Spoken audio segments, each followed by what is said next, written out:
Hi chat, welcome to top 8 of the late night EU session. We already have a game going on. While that's going on in the background while you're watching it, we're trying to figure out some technical difficulties. We do have a guest caster on Let me see if you can hear him, chat. Do you want to say hi so to check if chat can hear you?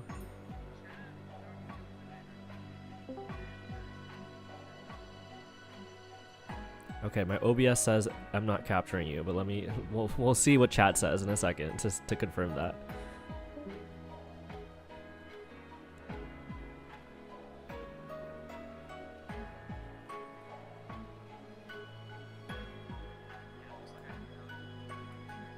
Okay. Sorry, bear with us, chat, for a second while we figure this out.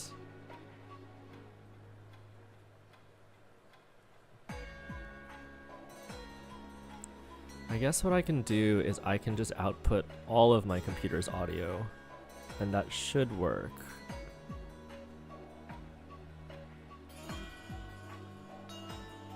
Right now.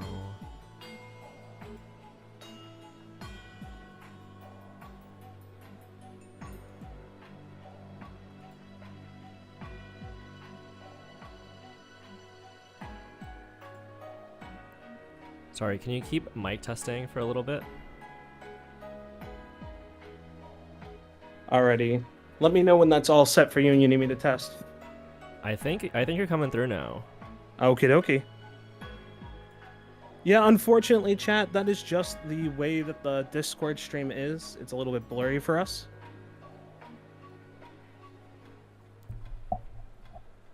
My OBS says you are good, but chat, if you can Perfect. confirm as well for us, that would be great. Thank you for putting up with our technical struggles. We're doing it live. Sometimes that's just the best way to do it, right? Who knows if it's going to work live unless you do it live. So true. But yeah, nice to meet you. Do you go by James or do you what would you can go ahead. You can call me either Voiddyn, James, whatever you want. I go by both. In the Magic community, I go by Voiddyn. In the Pokemon community, I usually go by James. Either one. Whatever you'd like. Awesome. Well, welcome to the stream. Happy to have you on. And yeah, unfortunately this stream is pretty blurry, so let's maybe finish up this game and we might have to go to another game. But in the meantime, let's head right onto it. Looks like it's cleared up a little bit, but we're watching here the top 8 match between James Sims, not you James, it's a different James, against Marcus, I don't know how to pronounce it, Marcus Y Tan. I don't know if that's a full name with a Y initial in the middle, but essentially we're watching the colorless Lugia versus Gardevoir matchup. And it looks like Lugia already off to a pretty hot start, having gone first, getting that turn 2 double Archeops in play, knocking out that Ralts, and getting off to a good lead. Do you have any comments on this matchup? Are you familiar with either of these decks personally? Yeah, actually, I played this matchup a lot on the Gardevoir side, and it's always such a pain when you go into Lugia because you want to be like that big setup deck, and no matter what you do, if Lugia just sets up better, they get both those Archeops on the bench, you're kind of just stuck, right? Like, because you want to flood your bench as much as possible, but, I mean, look at it. Unless you get, like, Ralts down, only way you get out of this is, like, almost double VIP pass, like, turn 1. That's the only really way to get out of something where, like, you're going to go up against double Archeops. We do see Marcus going for that Mirage Step Curlia, Iona hoping, praying for not only the Psychic Energy, but not drawing into additional Refinement Curlia, so he can pull them out of the deck thanks to that Mirage Step attack. In this case, I think Lugia does have the advantage here, but if the Mirage Step goes off, gets 2 to 3 Curlias, I think we're in for at least an interesting game. Right, and that's why they always tell you to always keep in, like, 1 Mirage Step Curlia, and it's for this exact moment. We see 1 Refinement Curlia only hitting the bench. I wonder where those other Refinement Curlias are. Maybe they're in the hand, maybe they're in the prizes. That I'm not sure of, but unfortunately only 1 Refinement Curlia. Marcus is going to have to draw pretty hot the next turn. In the meantime, we see James go for that Capturing Aroma, Tails, grabbing a Lugia. You pretty much have everything you need. Now that the board's set up, now that there are 2 Archeops down, the game is looking pretty easy and pretty simple. It's gonna come down to if Gardevoir can hit the 1-hit knockouts that they want, I believe. And when it comes down to it, right, like, James is just trying to set up, like, any backup just in case, right? Keep cards in your hand, constantly draw, because, you know, even though that Lugia V-Star will be out there, Lugia has a lot of alternate attackers just in case, right? Oh, and we see the insta concede because James had the boss Mew EX combo in hand, and I think Marcus was already prepared for the worst of that Moonlight Shuriken coming down, because we did see no Manaphy on the bench. So already conceding, already James up 1-0 on the series. And that's always the coolest play, right? I think Mew EX was a huge addition to this Lugia deck. Like, yeah, it was for like sure. that one piece that it needed to kind of, I mean, not that Lugia V-Star wasn't already one of the strongest decks in the format. Right. I agree. I totally agree. I think it also kind of pushed Tina out of being pretty meta during the Worlds format. The fact that Mew EX can come in and swing and knock it out. But Mew EX alone makes colorless Lugia so much more viable, because now you have an option into Tina, you have an option into Dragon IV, and of course you can pull off those Moonlight Shuriken plays that we were just about to witness. But overall, James up 1-0 on the set. Do you feel like Lugia is favored in this matchup? Does it come down to if Guardy plays Temple of Sinnoh, or how does that work? So I really feel like, I always feel like Guardy's like the skill check deck, right? So if you get a really good Guardy player that kind of knows their matchup super well, that's kind of what the coolest part is about the standard, right? If you know your deck real well and you know your matchup, you can turn those like 30-70s into like 40-60s, right? So it's very much who sets up better, who knows how to outplay the Lugia. Like, if you're Gardevoir and you know how to outplay the Lugia V and you can kind of bounce around and you can make them hit the one prize attackers, you're golden, right? Like, you want to have that burst damage hit your one prizers no matter what. We see Marcus take their first turn, 4 Ralts on the field already. So, I mean, if we did see James dominate the last game, end it really quick, but if there's ever a situation where Guardy can win, it's definitely this one, where you go first and you have 4 Ralts on the field. And definitely, right? Like, think about how awesome it is when you're just like, look, no matter what, I'm getting there somehow. Unless I get super unlucky, I am getting that Gardevoir EX down. We see James attaching energy to the Lugia V, Snorlax on the bench, 1 Archeops in the discard already, thanks to that Ultra Ball. We'll see if James can get a second one in there. Only Iono so far, but actually just going to go for that Read the Wind instead. Instead of playing that supporter, makes sense. Guaranteeing that double Archeops in the discard for next turn. Basically assuming that Marcus can't really get a knockout. It's probably not very feasible for the Gardevoir deck, but it's possible in theory, but unlikely.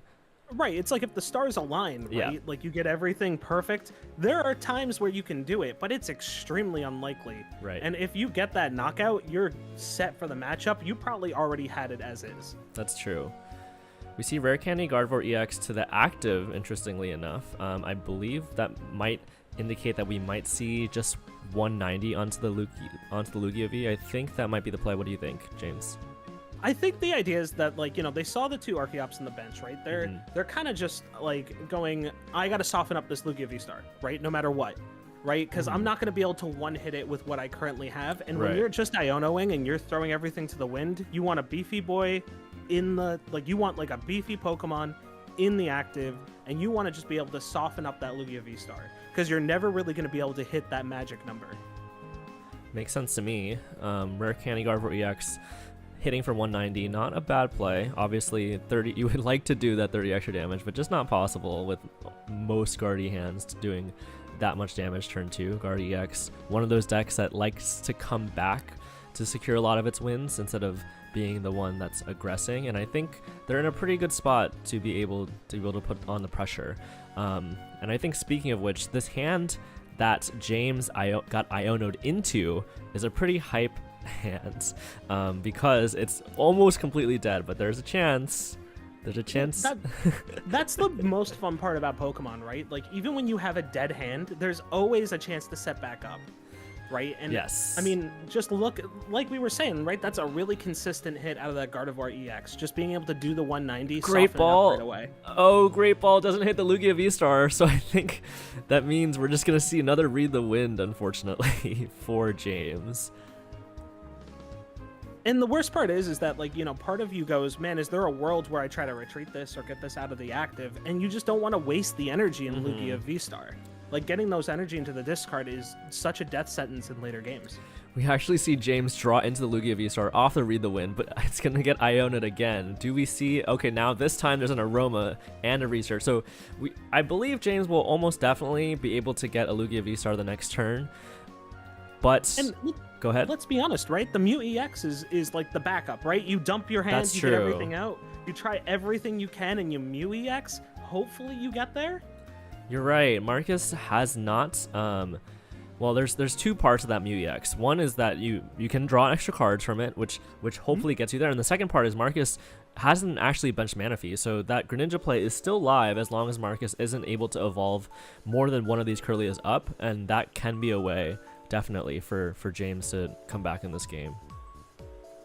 And that's something that you almost never really expect, right? You never expect your own Radiant Greninja to be used against you because it's only is relevant in like 2 matchups. Yeah, yep. Colorless Lugia being one of them. But even so, I mean, there's an argument that, well, with Artisan and capturing Aroma, there's a chance that James could actually get the Mew play off this turn. Oh, sorry, with Mesagoza, I mean. With this Mesagoza top deck, it does require the Aroma to go a certain way. So Aroma Tails could grab Luminion for boss, and then Mesagoza Heads could grab Lugia V-Star, but it's going to come down to this Mesagoza, I believe. Otherwise, James is going to spend another turn not being able to attack, really. And I think this is your best play, right? You want to take prizes, you want to get more cards in hand as possible, and you want to keep that momentum going, especially when you're behind with only one Lugia V on the bench. Ooh, and we see the heads. So do we see the Mew EX play? I imagine we've got to. There's already the Jet Energy in hand. It's already lining up perfectly for Lugia. You can kind of stifle your opponent's setup, knocking out 2 Refinement Kirlias. That's got to be the course of action for James, right? Well, yeah, I mean, and then you force your opponent into, do they have it? But the only thing that James should be worried about is that is an 11-card hand that they're facing down, right? So that's true. There is a world where you try to, well, hold on, I got to double check Marcus's list to make sure that there is an Iono in the list. There are 4 Ionos. So maybe you Iono here? That's probably the thought that's going through James's head. Yeah, that could also be a play too, especially given that if you do attack with Mew EX, Marcus won't have any Refinement Kirlias, but they can just Miracle Force, right, to take the knockout and go down to 2 prizes. Maybe that's all right because then you can Iono the following turn. But we'll see. I think it's not. James has a chance to come back, but it's not looking like amazing. So I think that's why we see the hesitation here. And we absolutely love to see like the Lugia V-Star doing the V-Star thing. This is why this card's so powerful. Even on the comeback, you set up your engine super easily. Right. And, you know, we just get this straight up going, getting that Mew EX into the active. Yeah, I mean, the power of this deck cannot be understated. James went second, which is already 1 turn behind from what you would like, and then missed Lugia V-Star for a turn, so that's 2 turns behind, and yet the game is still not over. I believe Marcus is advantaged. I believe that James is in a losing position, but James still has a chance, so that kind of speaks to the power of how good this deck is. And the best part is that James seems to be even setting up to make sure that even if their Mew EX gets knocked out, which we will assume it will, that Snorlax is just going to go straight into the active and just be there to soak. Right. So 2 Refinement Kirlias hitting the discard, not where Guardy players typically like to be. Plus, there's a Greninja now in the active that you'll have to manually attach to retreat. Thankfully, this Mew EX doesn't have that much health. Could get knocked out by this Miracle Force as Marcus draws their first card of the turn, plays down that Fog Crystal.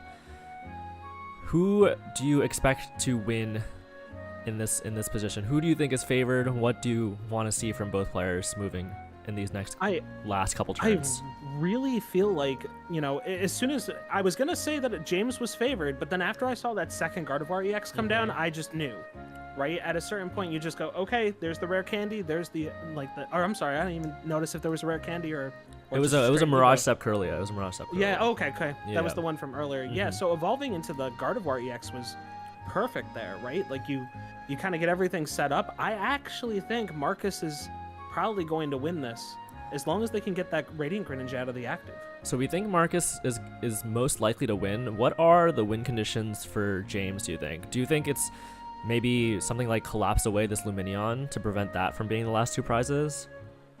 Yeah, so it has to be either collapse away the Lumineon or just try to kind of set up the offensive and hope that Marcus misplays, right? I mean, that sometimes your out is your opponent not realizing something, and that is a perfectly fine win condition. So That's who knows? true. Hopefully there's a setup here that Marcus can kind of come in and just, or do some hits here that gets James out of the active. But like we saw, that Mew EX is going down. I guess the benefit of getting those 2 Refinement Curlias down is that even though Marcus is only 1 knockout away from winning the game, 1 boss knockout, that Lumineon, away from winning the game, they don't have any dig for boss's orders. So if it's not in the hand for Marcus immediately, they're probably not going to draw into it. So I think it's going to come down to that. It's going to come down to if James has hand disruption, if Marcus can find the boss regardless. We'll see. Right. Well, there's the age-old phrase of make them have it, right? Yep. They either have it or they don't. Very true. So here is James. Would you try to bench that second Lumineon to get Iono this turn, or would you just hope that they don't have boss already and maybe play something like an attacker like this Radiant Charizard maybe? It's really rough, right? Because, you know, I think there's no fault at putting out that Lumineon, that second Lumineon, but I think the Radiant Charizard's probably the way to go, just because you want to have 1 prize attackers as much as possible. You're probably going to use the Lugia V-Star to soak, and then have the Radiant Charizard just come in and get the knockout. But it looks like we may actually see the retreat right away, right? Yeah, I think that makes sense, because the damage that's been placed on this Gardevoir EX does mean that Radiant Charizard does take a 1-hit knockout, while none of your other attackers, except maybe Wordeer, really do. And you don't want to be attacking with a weird Wordeer and burn all your energies on that if you don't have to. So I think I like this play. We'll see how it ends up turning out for James, but it's going to come down to that boss's orders. Do you think Marcus has it? I don't recall seeing that many boss hit the discard, if any. Right, and I think that, honestly, I think that maybe with how many cards that Marcus had earlier, maybe we would have seen a boss's orders earlier, right? To kind of establish more of a, you know, knock stuff out, do whatever. But you know how these Gardevoir decks are. They just draw so many cards that Marcus may just have it, right? Yeah. Marcus may just be sitting on it. I mean, 7 is not a low hand size by any means, so the odds of him having it, sitting on that boss's orders, it's pretty reasonable. And here we go, getting that Radiant Charizard KO. Card is so huge and unexpected in so many matchups. You always have to respect it, though. You always have to say, man, is my opponent running a Radiant Charizard? Can they get the knockout? We've got some messages from chat talking about the quality of the game. Really sorry. Unfortunately, it's just a product of the stream. The person that is streaming, it doesn't have it seems like consistent upload quality at the moment, unfortunately. But for the future matches, what we'll do is we'll pick up on another streamer, and hopefully they have a more consistent setup, as we do see the boss's orders for the Lumineon for game, bringing the set to 1-1 between James and Marcus. Hopefully it's a quick set for you all in chat, and then we can move on to a higher quality stream. Yeah, and this is always like the problem with, well, not a problem. It's always something to be concerned about in community-run tournaments, right? Like, we can't really control what the settings are that people run, but we want to keep this open and allow a bunch of people to play in the tournament, even if they're not able to run, not even if they're not able to run the tournament or run their client at, a full 1080p. We want to be able to bring everybody in here and let everybody have fun. So, unfortunately, this is just kind of what we get.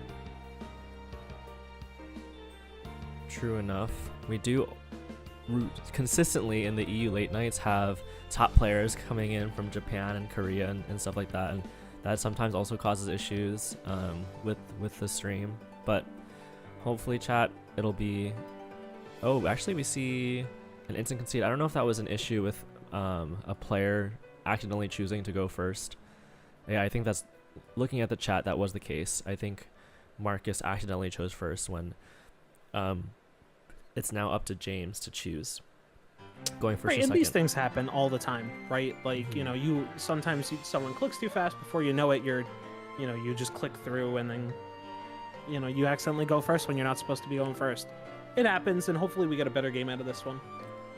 So one last game, determining who moves on to top 4. James Sims is a routine top 8 finisher in these EU late nights. We'll see if he can make a deep run yet again, or if Marcus Tan is going to make the comeback from that first game, from being down 0-1. I am a Gardevoir lover myself, so I will say that I'm secretly rooting for Marcus, as much as I know that James seems to be a regular, because of how many times I've faced up against Lugia and lost the matchup because I'm not great at the matchup. So I will say that I'm rooting for you, Marcus, all the way. We see Capturing Aroma hit Tails, which is exactly, well, actually, I think with 2 Ultra Balls in hand, you'd want to hit Head so you can Ultra Ball away an Arceus. But no matter, you will get this Lugia V as a consolation prize. Going to be able to bench that to threaten that Lugia V-Star the next turn, and probably you just pass it on over to your opponent. I guess you can play down the Mesagoza and try to get 2 flips out of it. That is something you can consider, and I think James is thinking about it, whether or not you want to play this and risk it getting bumped, or if you want to use it as a discard fodder. And the other thing is, too, is that, like, you always want to be worried about Mesagoza. I remember when this card first hit the format, everybody was like, giving your opponent the ability to search for Pokemon as well seems really bad. So, you know, you kind of want to play this turn 1 sparingly. Yeah. During pre-release limited, a bunch of people lost because they'd put it out and their opponents would use it and Yeah. they'd be like, oh, you got me the thing. Well, we might see that here. James got a Tails, didn't get any value out of it. Will Marcus get a Heads? And so it goes. The prophecy has been fulfilled. Marcus does get the benefits, the rewards of the Mesagoza, while James unfortunately does not. And if Marcus gets to play Artisan, you even get to bump it before your opponent gets any value out of it, which would be pretty cruel. And this is like, when you're on the receiving end of the Mesagoza, this is like the ideal thing you want, right? Your opponent misses it, you win the flip, you get to remove it. You say, hey, thank you for letting me find the cards that I personally need. Unfortunately for James, he does have 2 Ultra Balls, but you can only really get 1 Archeops out of that unless you Mesagoza Heads, and thankfully for James, that Mesagoza will stick, so you do have 1 more chance at it as we see the memory skip onto that Snorlax, which is actually pretty relevant. It might it might not be able to dump Snore. Ooh, Heads for Mesagoza, that's huge. So that means we're going to see an Archeops down, and we're going to see the Ultra Ball away that Archeops for another Archeops, probably. And then you can Ultra Ball away the Double Turbo and the Archeops for Lugia V-Star, and then play that Research. Normally, you might be considering just attaching that Double Turbo to attack this turn, but that Memory Skip is relevant. That Snorlax not going to be able to punish this Ralts, take the KO here, and we're just going to have to see the Research instead. And honestly, being able to research on an empty hand is always one of the best feelings in the world, right? Not only do you have your V-Star set up, you're almost ready to get your Archeops engine going. Like, being able to just go, hey, look, you know what? I'm going to get everything I can here. Almost feels great. But this is something that a lot of people don't realize when playing the Lugia V-Star matchup. You want a Primal Turbo before you draw into more cards. Because if those energy cards hit your hand, you're kind of stuck, right? I run into this problem all the time. I can never get those energy cards out of my hand. I think there might be some weird cases where you want to research first if you really need an attachment for turn, but for the most part, keeping them in deck, especially when you have more energy than needed on your board, makes a lot of sense. And so that will be the case here. We will see the Primal Turbos first because James is hiding. Doesn't really need attachment for turn. Well, mainly just needs a Jet Energy. So you can thin out every other energy, try to get closer to those Jet Energies, which does allow James to work around this memory skip and get an attack off this turn. And that's something that you never really consider. You go, man, how many times is memory skip relevant? Well, it's relevant in the exact cases like this, right? Think about how safe it was to attack with a Snorlax rather than bringing up the Lugia V-Star. But you know what? Sometimes you just got to do what you got to do. Yeah, I think Marcus would have been in a pretty good position if that memory skip stuck, and it was very close to.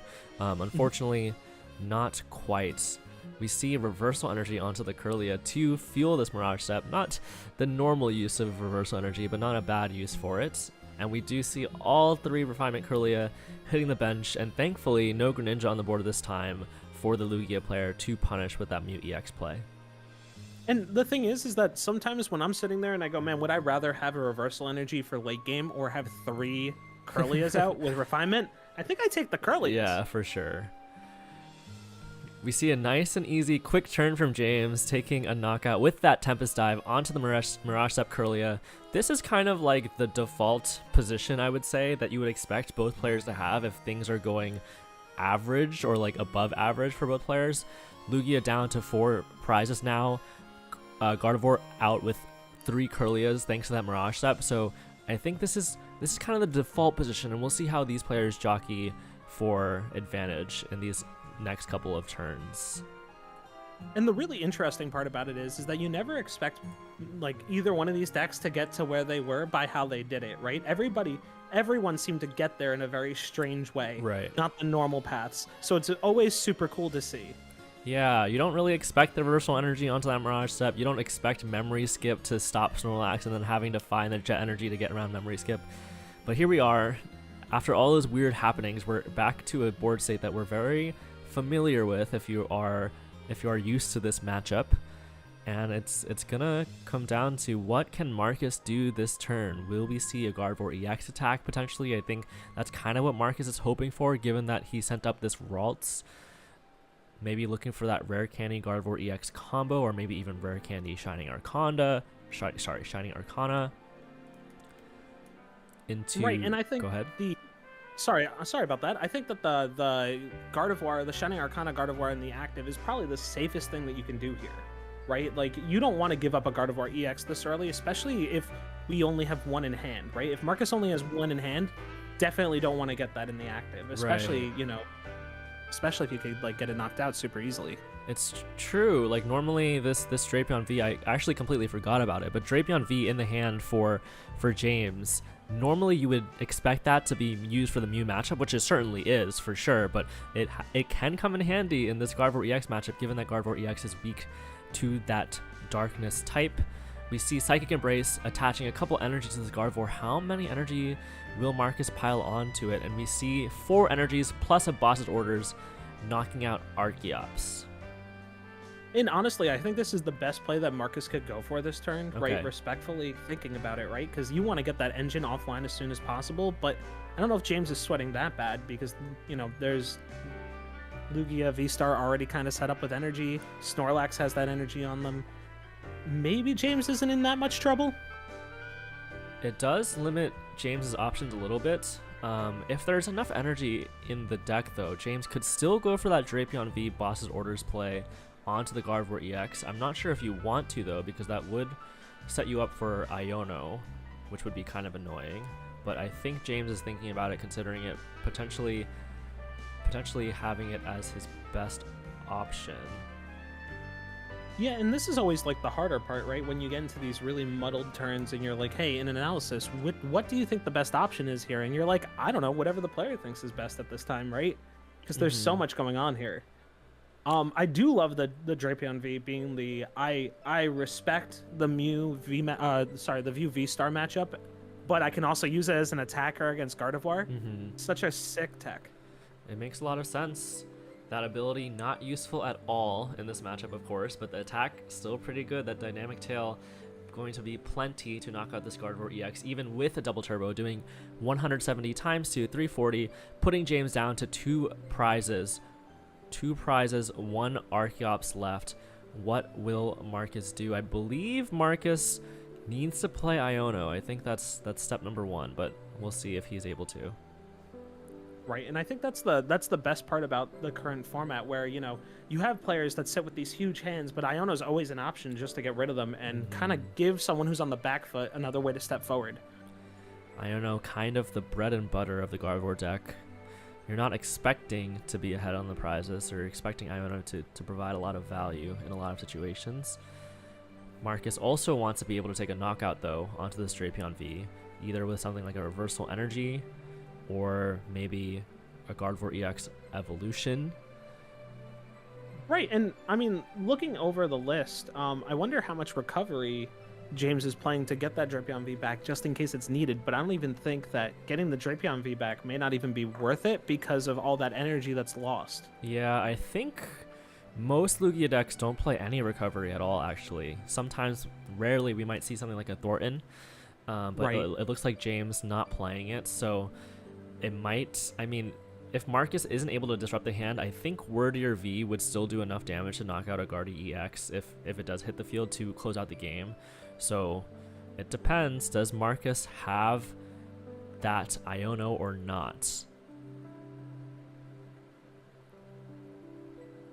And one of the best feelings about playing Gardevoir is the fact that when you're thinning your deck and, you know, searching for stuff and always discarding those energies always feels good because you know Gardevoir EX, you're just going to be able to ramp it all right back out. Ooh, we see a Brainwave for knockout, so just the right amount of energy needed. And because Marcus didn't evolve into Guardi EX, that does mean that James has no way to end the game this turn. That being said, James is still super close, just needs 2 more knockouts back to back, and it'll be hard for Marcus to prevent that from happening. I think you basically would have to Iono and attack with Guardi EX the next turn. Maybe we'll see if Marcus is able to accomplish all that, but now Marcus on the back foot for sure. And you know, James using the obvious tech, or not so obvious tech, I should say, of, you know, when you have these search cards, use the time that you have to search to look through your deck and say, what are my options left? How do I close up this matchup? Do I have enough bosses orders? Do I have enough, you know, energy to search the deck through? Really, a lot of players don't utilize that time to look through their deck and say, do I have enough?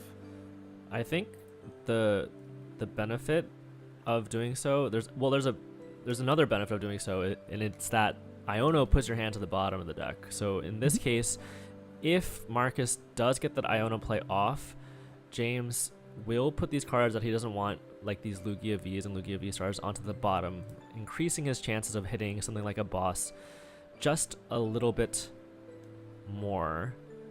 As we head over to Marcus, it's going to come down to this. We're in the final turns of the game. Marcus drawing for turn, evolving up to that Refinement Curlia. Will we see the Gardevoir EX? Will we see an Iono? That's basically Marcus's win condition here at this point. Right, and that's the hardest part here. You have to get so many moving pieces, right? You have to risk the Gardevoir EX. You have to make sure that you can be able to get the Iono and get everything kind of going and hope and pray that you make it. But you know, it's never that easy, especially with Gardevoir. With 3 refinements, hopefully that's the case, but you never know. Marcus, Crossing our fingers, right? yeah, it's not guaranteed by any means. You're not seeing your whole deck, so you kind of have to work with the cards that you're dealt. Does Marcus find it? The worst part about Ionoing here is that's 10 cards that are going to the bottom of your deck that you will probably never see unless you shuffle, especially this late into the game. That is true. So Marcus is looking for Guardi EX, Knockout Snorlax, going down to 2 prizes, and then if James isn't able to get a return knockout, it'll come down to whether or not Marcus has boss. So this will be 2 back-to-back turns of do they have boss. First, it'll be James's opportunity to find the boss, and if he can't find it, it'll be Marcus's opportunity to find that boss onto that Mew EX. Let's see which one is able to find it. James's odds, not terrible, thanks to that Mew EX onto the bench, using that restart ability. Okay, there we go. So we see Gardevoir EX being evolved into the active. This provides Marcus with an attacker that can knock out the Snorlax and is still able to withstand anything that James can throw at him that is currently on the board. The Lugia V-Star would not do enough damage to knock out the Gardevoir EX. So it's going to come down, like I was saying, 2 bosses orders. One is going to go down to the bottom of the deck. We do have access to Lumineon still, so there's a couple outs to it. And we see Palpad back in boss's orders. Marcus knows the win conditions very well, knows that next turn, if he survives for a turn, it's going to have to come down to that boss. And we do see the Iono 2-1. And one of the best things that Marcus did was Marcus made sure that there are no cards in hand that aren't gas for them when they take their next turn. They don't want any dead draws whatsoever. Right. And actually, the collapse could be relevant because if James draws into another basic Pokemon here, you can't play down both of them to draw more cards off that restart. So I like what Marcus did, but actually not even attacking. I don't know if that was correct or not. Maybe they're going for the... No, they should definitely be going down to 2 prizes if they can. But it doesn't matter because we see James top decking that Lumineon V for the boss's orders, going to pick up that last prize of the game off of this route and going to move on to top 4 with this colorless Lugia deck. And that's the way that we absolutely love to see it. As much as the collapse stadium did help there, there was just so much, hey, sometimes you hit the perfect card, you get it, you get the orders, and you're able to get the quick knockout for what you need to grab. Congratulations to James for moving on to top 4. We have in chat Kubato, who lost in top 8 to Sajin Park. Welcome to the chat. But James moving on to top 4. There's one match still ongoing between Mysterious Player and Lori. So let's go ahead and see if we can check that out. Fantastic. Let's check it out. In the meantime, while I'm pulling that up, do you want to talk a little bit about anything that we saw that was interesting to you, or was it pretty much like how you would expect that matchup to go? So, as we said earlier, the thing that really surprised me as much as just the cool utilization of the Drapion V to get that weakness knockout, right? It's something that a lot of people play to respect the Mew VMAX matchup. And, it's always an auto-include, and you go, hey, look, we can do this. But being able to use it as Lugia to get a quick knockout on a Gardevoir EX, man, that's a fantastic play. And while, I know that they're in the list for that reason, I never really put 2 and 2 together that, hey, this is really good into this matchup too, because you can easily just put the energies on there. Right. Yeah, you wouldn't expect it to be used for anything other than Mew, really, but that's why it's there, actually. It's a pretty useful attacker. I'm going to go ahead and jump into match VC number 1 to see if we can watch Mysterious Player. Do you want to come with and follow? Yeah, I will be right there. All right.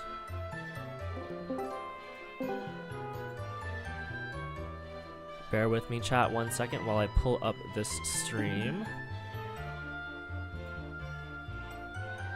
Oh, sorry about that.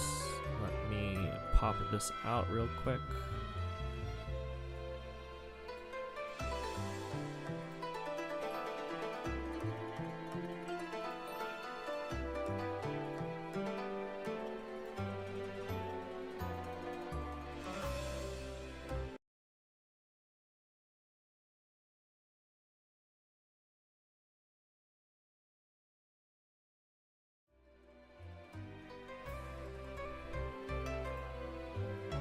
Here we go. We should be good now.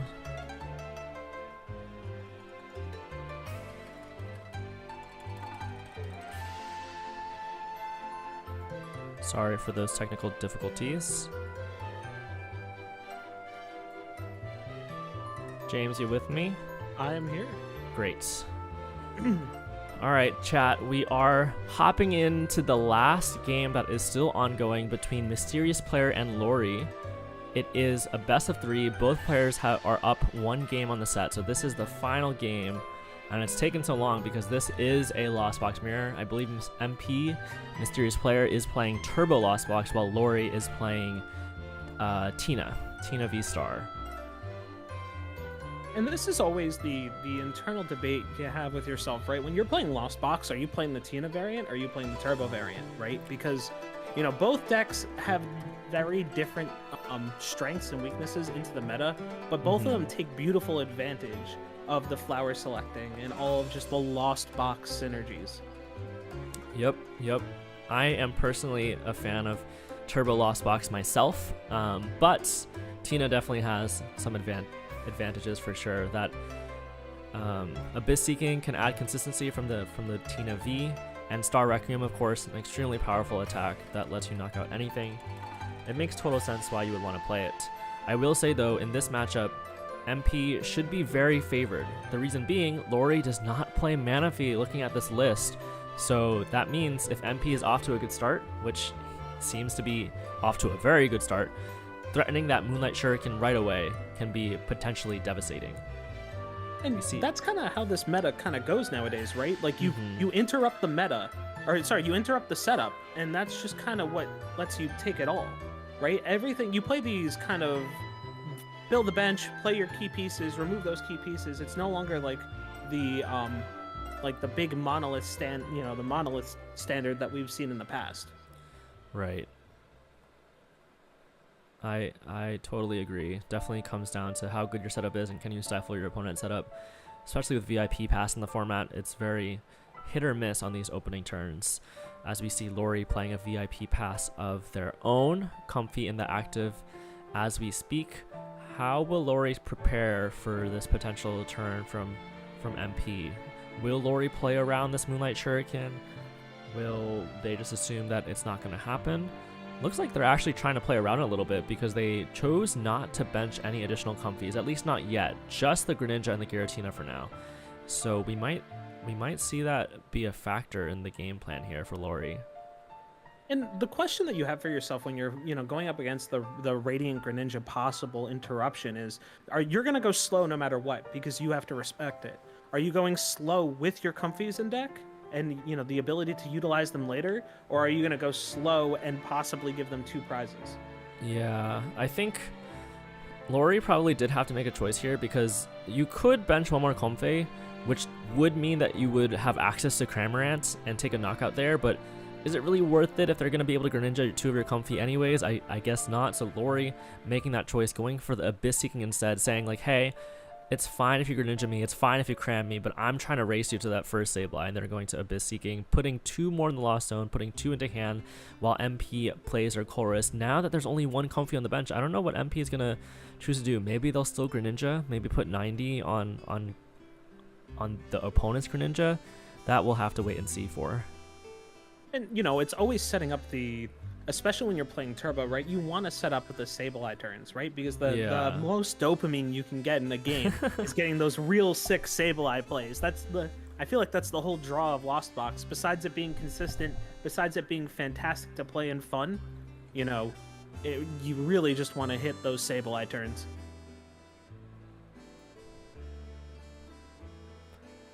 We do see, looking at the list for Lori, something that does come up here is that I do notice that Lori does not play any copies of Switch cards, instead choosing to play 2 Escape Rope and 2 Switch. So I think I would like to see actually MP try and go for that Radiant Greninja play, but no, instead choosing not to go for it.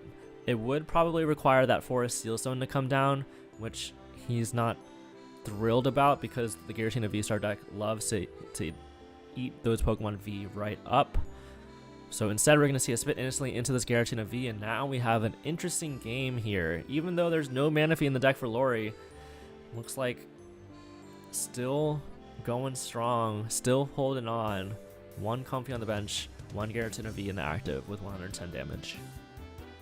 Right, and always the hard issue when playing against Turbo Lost Box as someone that plays, 2 prize attackers is how many do you set up, how many do you want to risk before you get the knockouts, right? Because the only way that you beat Turbo is you get chain knockouts. You have to go 2 for every 1, right? I know that sounds very obvious, but at the end of the day, it's very rough against this Turbo Lost Box deck, right? Like, how do you make your 2 prizers count? That is true. You do want to get value out of these Giratina Vs while you can. Make it difficult for your opponents to get value into them. While I will say the one advantage, I do think the matchup is favored for Turbo for sure. But the one thing that Giratina can do if your opponent's not careful is take advantage of those disruption supporters.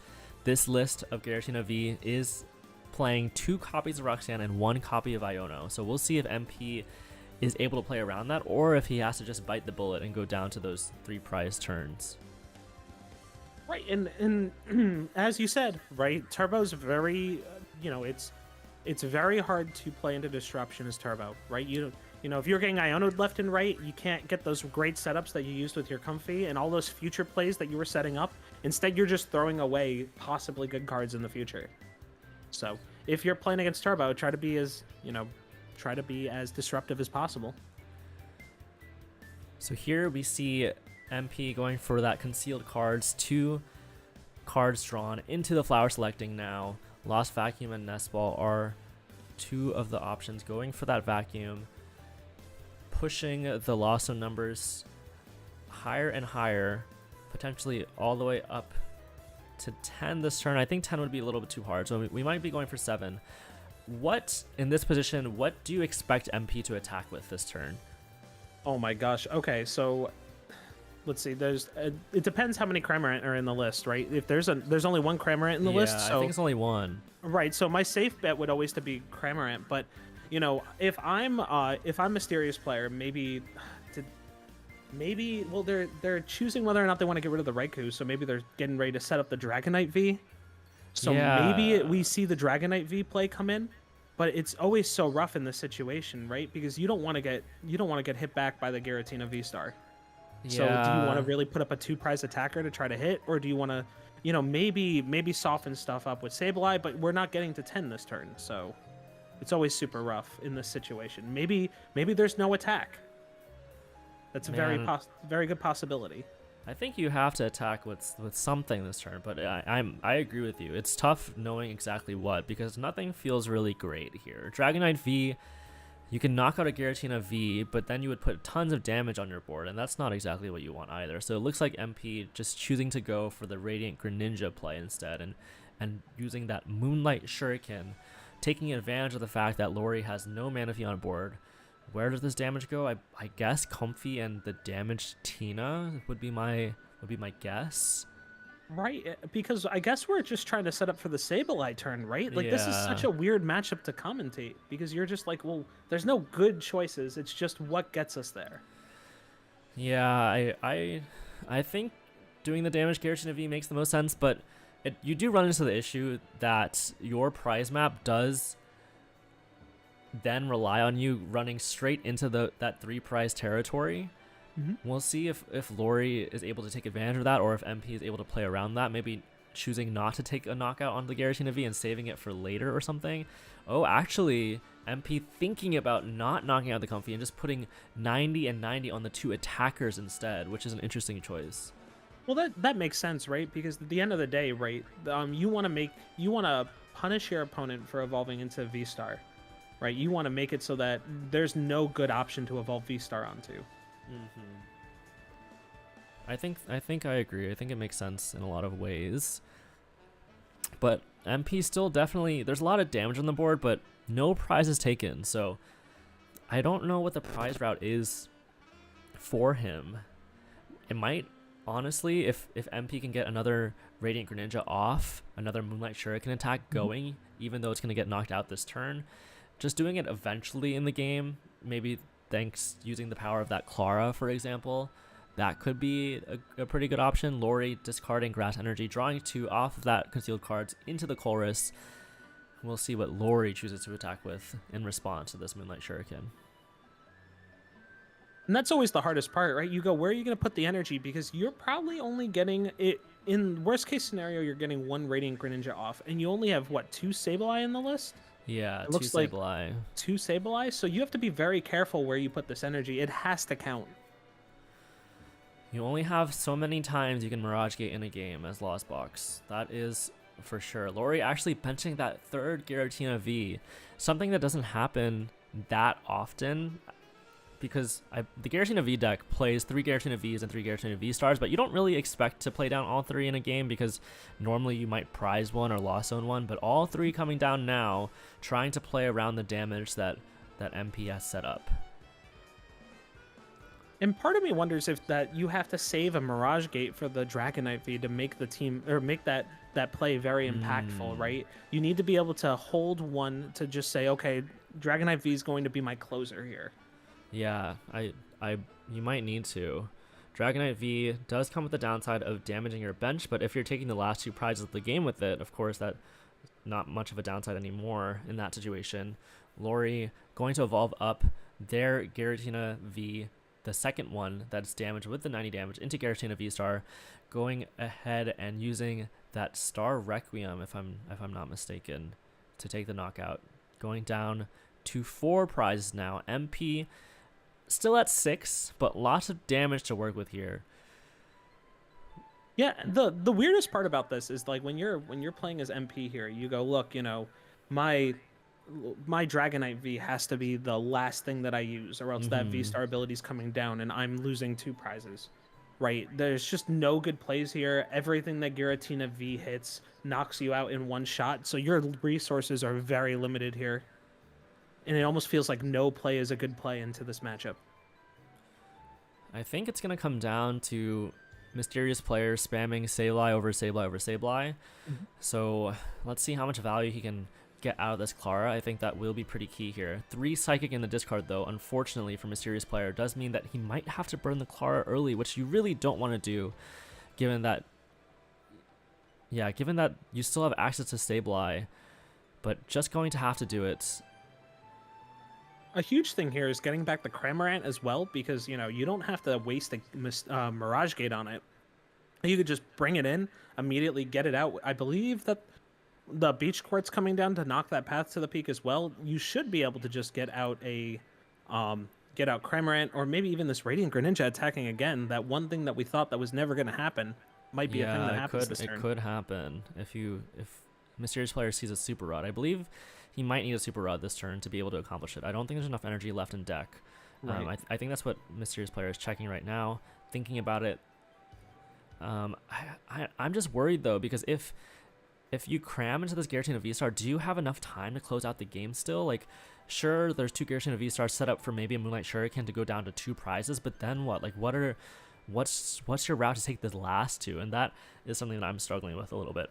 Yeah, that's the hardest part about this matchup, right? You go, where do you win this? What's your out? And maybe it is just the Sableye after Sableye after Sableye, right? Because that's a lot of damage to spread. Grab some prizes quickly, and you're on a 4-turn clock essentially here. I think we're seeing why these Giratina V lists sometimes choose not to play that Manaphy in your deck, because sometimes Manaphy is actually more of a liability than a boon. It is a 1-prizer for Sableye to clean up in the late game, which could make your opponent's prize route easier. Lori happened to have pretty much the best setup that they could ask for into this turbo deck, where you don't have to bench that many 1-prizers, and it makes it really awkward. You just have lots of HP for turbo to go through at the moment. We see MP switch into the Sableye, looking to use that Lost Mine. Where does the damage go here? It has to probably go into the active to try to get energy off, but at the same time, you're not going to do enough. Maybe you get rid of the Radiant Greninja or the Comfy or something, and you try to set up for getting rid of those cards, because you just need to see more cards, right? If I'm in the Lost Box, or if I'm in the Turbo Lost Box player, I want to see that Super Rod as soon as possible. So I need to grab my prizes. I need to see what's in there, but also at the same time, I have to make sure that I don't simply just lose to these guys being too beefy. Yeah, I think looks like MP is setting up the benched Giratina and the active Giratina for that Moonlight Shuriken play we were talking about before. So that's so they did put a lot of damage on the active, like you were saying. But what will the last 2 prizes be? There's nothing like an Echoing Horn in Mysterious Player's list to free up another 1-prizer. So even though you can knock out this Comfy relatively easily, the next knockout not going to be so easy afterwards.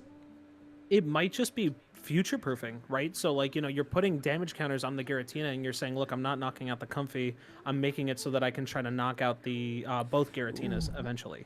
We see Boss's orders onto the Radiant Greninja, which will make this play that MP is setting up for so much harder. Thankfully for MP, though, with this play, you do still have access to that Sableye Lost Mine. So no matter what, MP will have an attack here. We'll see Lori going to go down to 3 prizes now, and MP has time to win this game still. It will come down to if he can string together attack after attack after attack, because there's not that much time remaining. He can't afford to whiff. Right, and even though we think that this is certainly, oh, there's that super rod we were Super hoping Rod. here. A little bit late, but it's still there. The deck is getting mighty thin at this point. MP trying to maximize his chances of being able to put together those attacks over and over, And even in the midst of disruption. Yeah, and that's one of the things about this matchup, right? Even though all your choices are very tough on what to optimize and how to do this, it's still winnable. It's just, it looks terrible. You look at this board state and you go, man, I don't know if I'm going to be able to win this. But, we're hoping that MP can kind of pull out of this and get those knockouts on those Giratinas.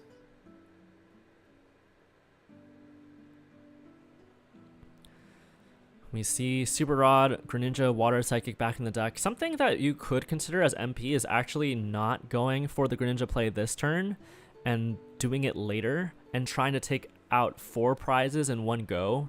That would prevent you from being able to get Roxanne. So I think I would have liked to see that, but instead MP going to Nest Ball for the Greninja now. Will we see the Moonlight Shuriken this turn, or is this simply to prepare for the next turn? That I'm not sure about. And again, as the common theme being make my opponent have it, right? We're looking to see that will my opponent, or will Lori have the boss's orders to, call Radiant Greninja out if there was not a Radiant Greninja play already. We do see MP using that Mirage Gate onto the Radiant Greninja. This attacker is set up, and you basically do have to attack with it this turn, or else you risk your opponent doing that boss play again.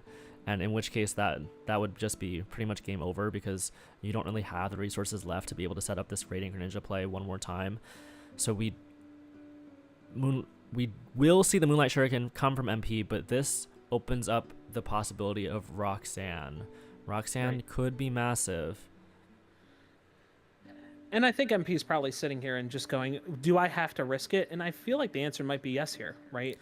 Yeah, given that MP has already played down the Greninja and the Gate, I think you have to. I think there is a world where you don't have to just yet. If you keep those resources in hand, you Sableye first, and then say your opponent can't Roxanne me, they might be able to Iona me, but that's fine.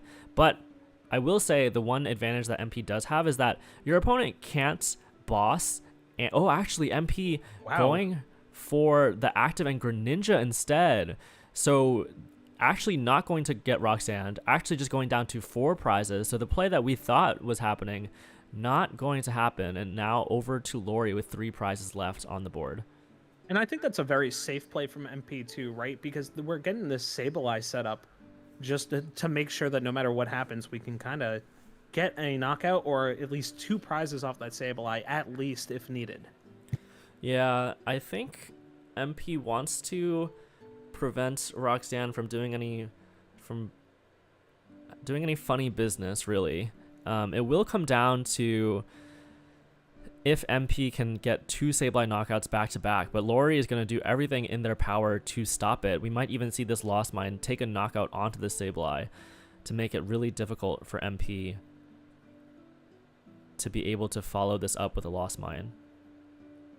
And that's always such the hardest part when you're playing Turbo Lost Box, right? After you run out of Mirage Gates and you're using your Radiant Greninja as an attacker, if you run out, you run out. You can't really do much about it. We already saw the Clara used. We've already seen 1 Super Rod used. I believe there's 1 more Sableye left in the deck. I don't know how many Mirage Gate are left in the deck. Let's see what MP is able to do if he can work his magic with this last Colress in hand. 7 cards in deck. What is in there? There's another Clara. Okay, so MP actually playing 2 Clara. No, sorry. I think the 1 Clara was put back thanks to Palpad. Yeah, there was a Palpad on the, okay. on the Clara. So we do see now the second use of Clara, the 1 Clara being put back in the deck. It's in the hand now for next turn, ready to go. But MP still has to attack this turn with something, or else he'll just be way too slow to come back in this game. I think we see an escape rope here. I don't know if I like that play. I think I would. I'm not sure. Like maybe they're trying to use the Comfy, right? That's the only thing I could think of, that they're trying to see their last 2 cards before they shuffle anything in. Yeah, I think there's a Sableye left in there. I think that's what MP is going for here. So maybe that's... Oh, it's actually just 2 more switch cards. So maybe MP Maybe it's in the prizes. Yeah, maybe it's in the prizes. Maybe he was mistaken. But I think I would have just liked to see the Greninja stay in the active slot, Super Rod, Gate, and use that Moonlight Shuriken yet again. I think you kind of have to in this position, because you have no way of finding that Sableye. And that's the thing too, right? At this point, there's 2 cards in deck with your opponent, right? And 0 cards in deck with you now. So Super Rod has to be used one way or another to be able to put cards back into the deck. Mm-hmm. So now you're at this awkward point where you're like, okay, I could Mirage Gate, but if I Mirage Gate, right, I'm taking cards out that could be left in the deck. So either way, we're getting close to the last 2 turns. We see potential Cram hitting the field, knowing that you could take the last 3 prizes with Sableye regardless, even if you don't Moonlight Shuriken, because I believe there's 4 damage counters left on the Greninja, 8 left on one of those Tina V-Stars. So as long as MP takes a knockout here in any way, in any fashion, there will be the potential to win the game next turn, but it's all going to come down to if MP can find that Clara the next turn. Right, and I think another setup that you get here too is, right, you're getting the Radiant Greninja setup, and there's probably going to be the Sableye setup, right? Because you Super Rod, you get you get everything set up there. You get to Colress next turn, and because of the way that Colress reads, oh, maybe not.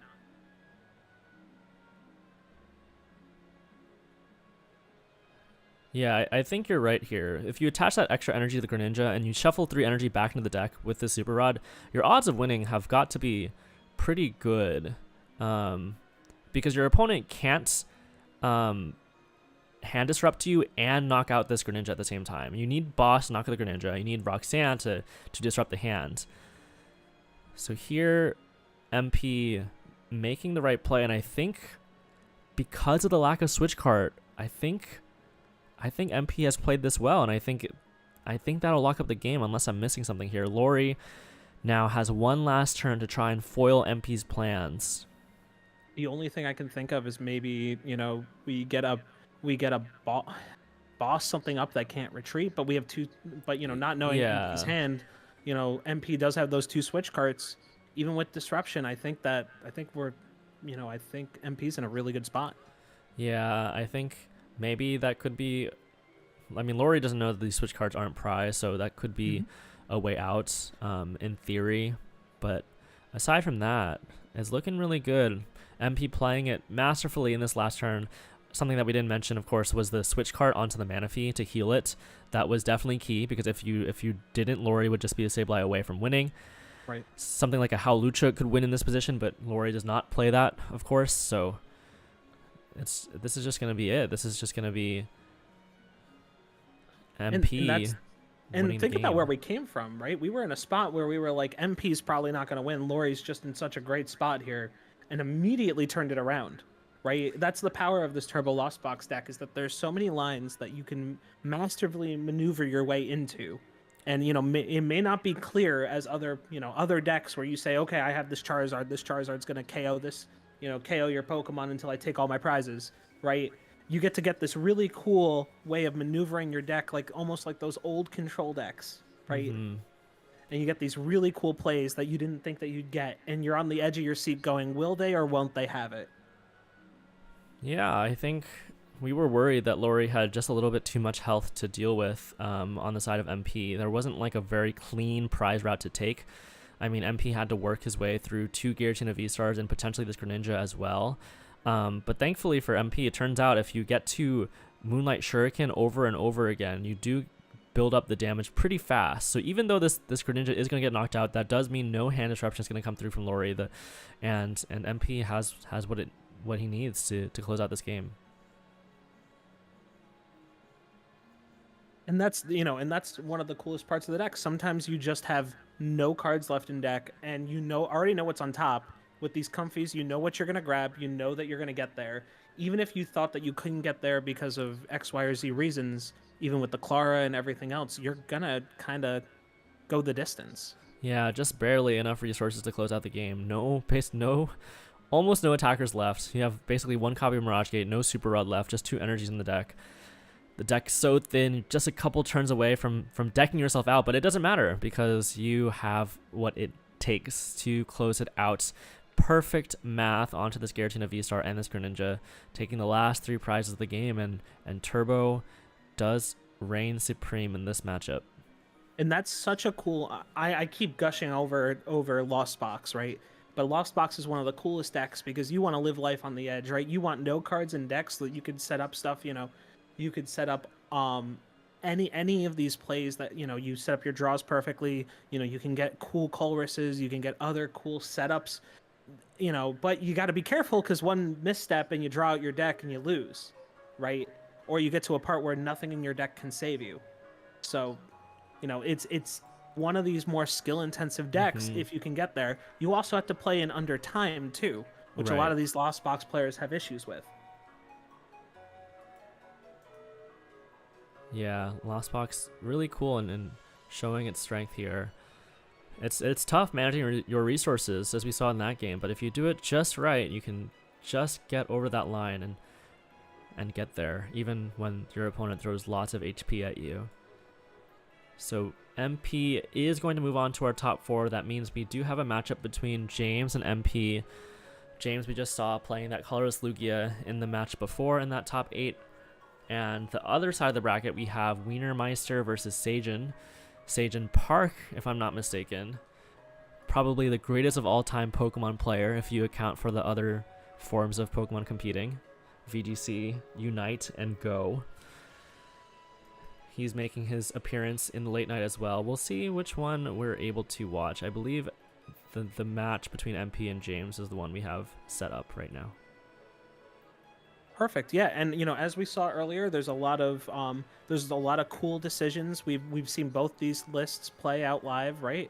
We saw we saw the Lugia, we see the Lost Box, the Turbo Lost Box, and this is kind of one where I'm very unfamiliar with this territory, right? We don't know if we're going to be going straight into it, and one doesn't immediately just roll over the other. You see these all over the place in tournament results. Sometimes Lost Box gets there fast enough. Sometimes Lugia just sets up a wall that you can't deal with. That's Snorlax coming down. Other really cool utility.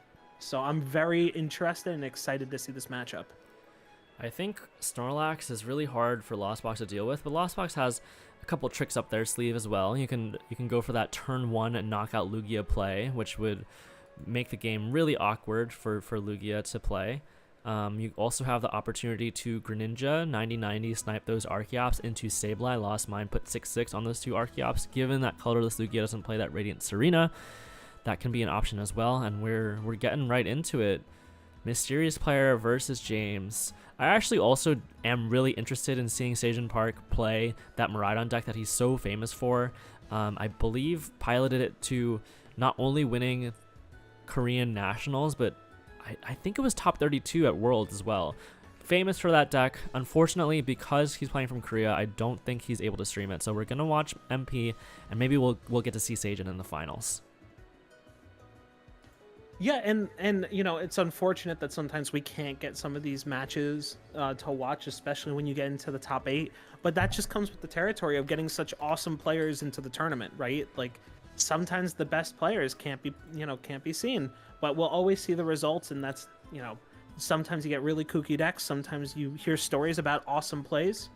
Either way, I'm excited to see what happens here.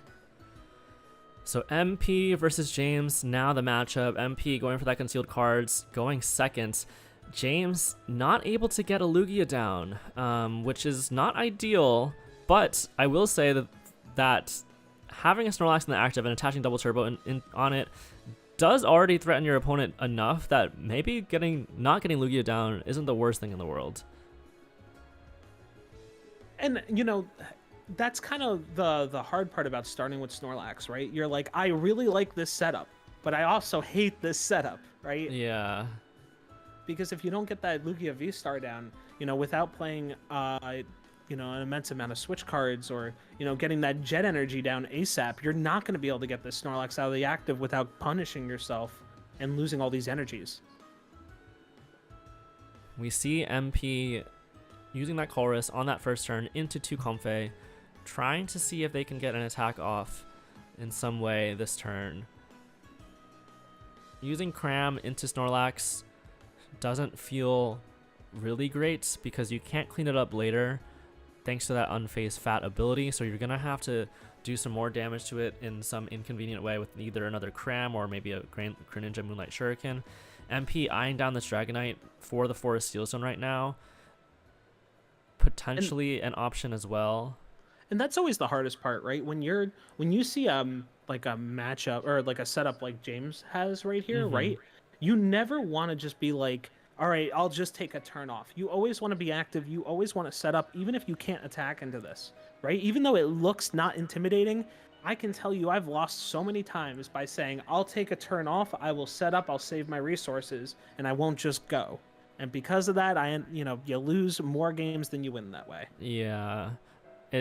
Like Lugia, this isn't the optimal setup for Lugia. Like normally you want to be, Lugia V-Star turn 2 Summoning Star, 2 Archeops out. That's kind of the bread and butter of the deck. But even though James didn't get that, he is still threatening you. There is still an attacker on the board ready to attack next turn. So, I mean, you have to do something this turn. Ideally, attacking with Dragonite would be great because your opponent has no response to it whatsoever. They have no second attacker set up, no Archeops in the discard, no Lugia V to evolve into, but that's just not going to be the case. That's not going to be how it works out because MP does not have the resources to be able to get there. And let's be honest, right? If Dragonite V kind of sits in the active and becomes an attacker and just starts getting these KOs and starts collecting prizes, you know what? At a certain point, you just go, okay, fine, let's keep going, right? Any prize is a prize. Doesn't matter how you get it, even if you kind of put yourself at risk. Yeah, I think James needs a Lugia down this turn, though. But if James can get Lugia V down and attach an energy to this Snorlax, looking pretty good. So, Vic, I gotta ask you, in this matchup, who do you think is the favorable one? Because I always have a hard time judging the Lost Box matchups because they take some of my favorite one prize and control deck, concepts. So I'm a little bit biased when it comes to this. If you see this matchup, who do you bet on to win? I think general consensus is that Lugia is extremely favored. Colorless Lugia is extremely favored just because it's so hard to get through these Snorlaxes. I mean, like, look, James whiffed Lugia V turn 1, can't get Lugia V-Star down, and it doesn't matter. It almost doesn't matter because still James is in the lead, and whatever MP does can be answered in some way by this Lugia because if you attack with Dragonite, can get attacked by the Mew EX for the knockout. If you don't attack with Dragonite, you risk your Greninja getting bossed up and getting Moonlight Shuriken yourself, especially considering that MP already lost on the Manaphy. Now, I will say that there are things Lost Box can do and play. Like Lost Box could play Spiritomb to make it a little bit easier on yourself, to force your opponents to play the game without Lumineon at all. But we don't see that in MP's list, and so MP is going to be fighting an uphill battle for sure, in my opinion. And well, it's such a hard thing when you're entering a tournament because the meta is so diverse right now, and it's such a healthy format, right? This is like the best. I constantly tell people, if you want to play Pokemon, this is the best standard to play Pokemon in, right? You have so many decks. You go, what do I tech in, right? What decks do I respect? What decks do I say I lose to? Because sometimes you just take the L against certain decks, right? And that's okay. You say, I'm specifically going to lose to this deck because I'm not running the tech, and I hope I don't run into it in this large tournament. So, it's sometimes it's okay to do that, and sometimes you can just outplay those matchups. Again, the skill turns the 80-20 into the 30-70 or the 40-60. So, I mean, speaking of which, we see MP going for an interesting play here, Seal Stoning for boss's orders. I believe trying to boss up that lone Lugia V to prevent Lugia V-Star from happening yet another turn. I think MP Mysterious Player has 5 in the Lost Zone right now, so it's going to get up to that 7 thanks to this Lost Vacuum. Lost on away the Roxanne. I believe it was actually a double vacuum turn this turn to get up to 7, and doesn't even have to play Colress this turn. Is going to be able to prevent this Summoning Star from happening yet again one more time. And even though Lugia V-Star is favored, most people would say, and I would tend to agree, this is your win condition, preventing your opponent from ever being able to use that Summoning Star ability. Right, and a lot of times, a lot of people forget that Lugia is weak to lightning, right? That's why the Raikou takes so many different, is a good card in this deck for many different reasons, and that is just one that hey, I'm going to take out Lugia Vs as soon as possible with the Raikou. Raikou V has been a mainstay in Lost Box for so long, and it's definitely in a huge part thanks to the Lugia matchup. That Lugia V being weak to lightning makes Raikou V such a valuable attacker. And yeah, James not in a great spot, but the one copy of Boss is down now. You can Palpat it back, but there's no way to search it out anymore now that Forest Sealstone has been used.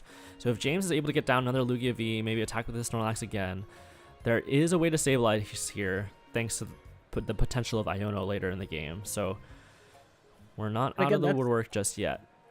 Yeah, and that's one of the coolest parts about the current format, right? Is that just because I mean, unless maybe you're Gardevoir, right? And like we saw earlier with Gardevoir getting bricked, and maybe Charizard as well, you're never a lot of these strong decks like Lugia and Lost Box are never fully out of the format. You know, they're never out of the game because of how well these decks have been constructed. You know, you can always find your way back into it. Maybe you don't get the Archeops engine up and running, but your cards are so good, maybe sometimes you don't need them. We see James benching that Lugia V, setting up for the Archeops play the next turn, benching a Lumineon as well for the Iono. I think James is saying here, like, I need MP to be stalled a little bit. I think that's part of the reasoning for this play. And I think we're just going to see a Snorlax, we're just going to see a Thumping Snore.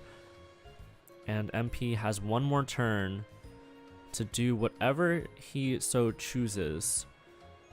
Potentially just going to Lightning Rondo again for the knockout. And honestly, it's such a cool thing to see this Raikou V just going the distance, right? You know, getting around the Snorlax, getting these like good prizes, even in this disadvantaged state that Lugia's in. You kind of have to be rooting for the Raikou V doing its thing because it almost always just sits in the active drawing cards. Yeah, it's gonna get an extra card. It's gonna get lots of value.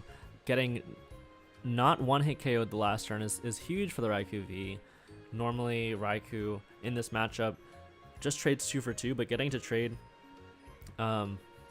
survive a hit and taking out a Lugia V and a Snorlax, trading essentially 3 for 2, very valuable. And I think if you're MP here, you're pretty happy with this position, but there's still the threat of that Mew EX play happening. It's still looming. It's still possible, especially with Manaphy in the Lost Zone now.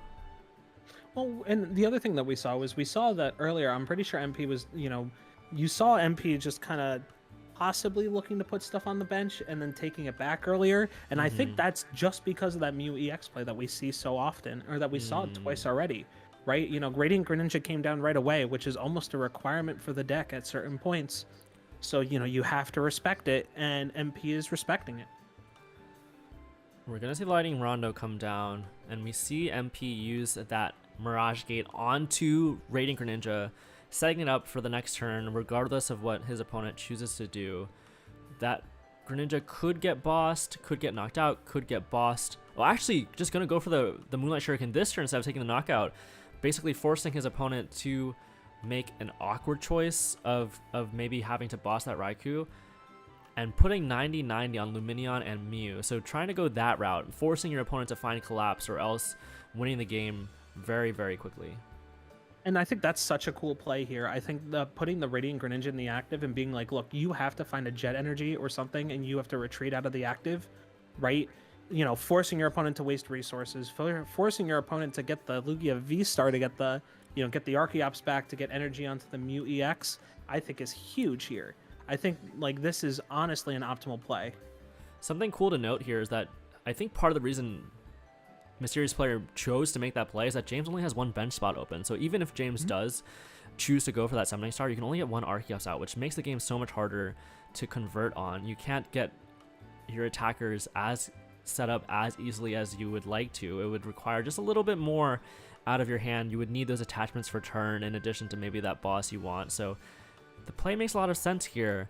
MP now going to try and close out this game, maybe with another Moonlight Shuriken that would win the game instantly. He doesn't have the hand to be able to do that. We'll see. Well, and the other thing too is by getting the Radiant Greninja knocked out by the Snorlax and the active's very strong too, because then that frees up some pressure from the Mew EX. But if your opponent's just gonna let you, set up the Radiant Greninja again and do it again, you might as well, right? Yeah, I totally agree. One more Moonlight Shuriken will close out the game as long as James doesn't find a collapsed stadium before you do so. And MP is really close, just needs one Mirage Gate and one Switch card to be able to do that, to be able to win the game. Not going to happen this turn because MP already played a supporter for turn, and Comfy can't find both of those cards at the same time. But actually, James bringing up the Mew EX, so I think MP is thinking about taking a knockout here versus flower selecting again. And I think that's honestly probably the correct choice. Well, it is a very good choice, right? You draw off the fleet-footed, which gets you a card anyway. You try to go for the knockout. You get that Mew EX off the board, which keeps your setup safe from Moonlight Shuriken. I think it's a very good play too here. But either way, James is still doing pretty well for not being able to set up. Yeah, I think it's gonna come down to if James has Iono or not. I do have to imagine. I think this play is good, and it probably is the best play that MP can make, but it's not invulnerable. There's no checkmate like we saw in the previous game against Lost Tina by any means, because Iono is very live here. Mm-hmm. And we're just hoping, getting that Mirage Gate off the prize cards is huge too, because even if you have to get that Raikou V out there, it allows you to try to get the setup onto the Radiant Greninja ASAP. We do see Tails, so we do see Lumineon V, so we are probably going to see Lumineon V hit the board and grab an Iono if James doesn't have access to one already. James might be able to close out this game with just one copy of Archeops. It could be doable here.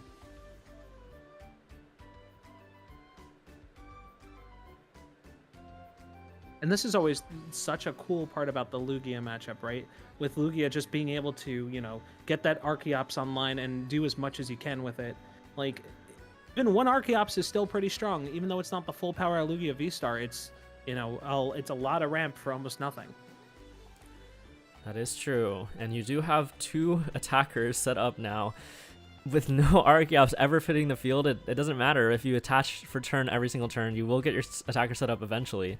Unfortunately for James, though, Iono draws MP into Colress's experiment. So MP now, because there's no Collapse Stadium hitting the field, because the Mesagoza was played, just one Psychic Energy away from closing out this game.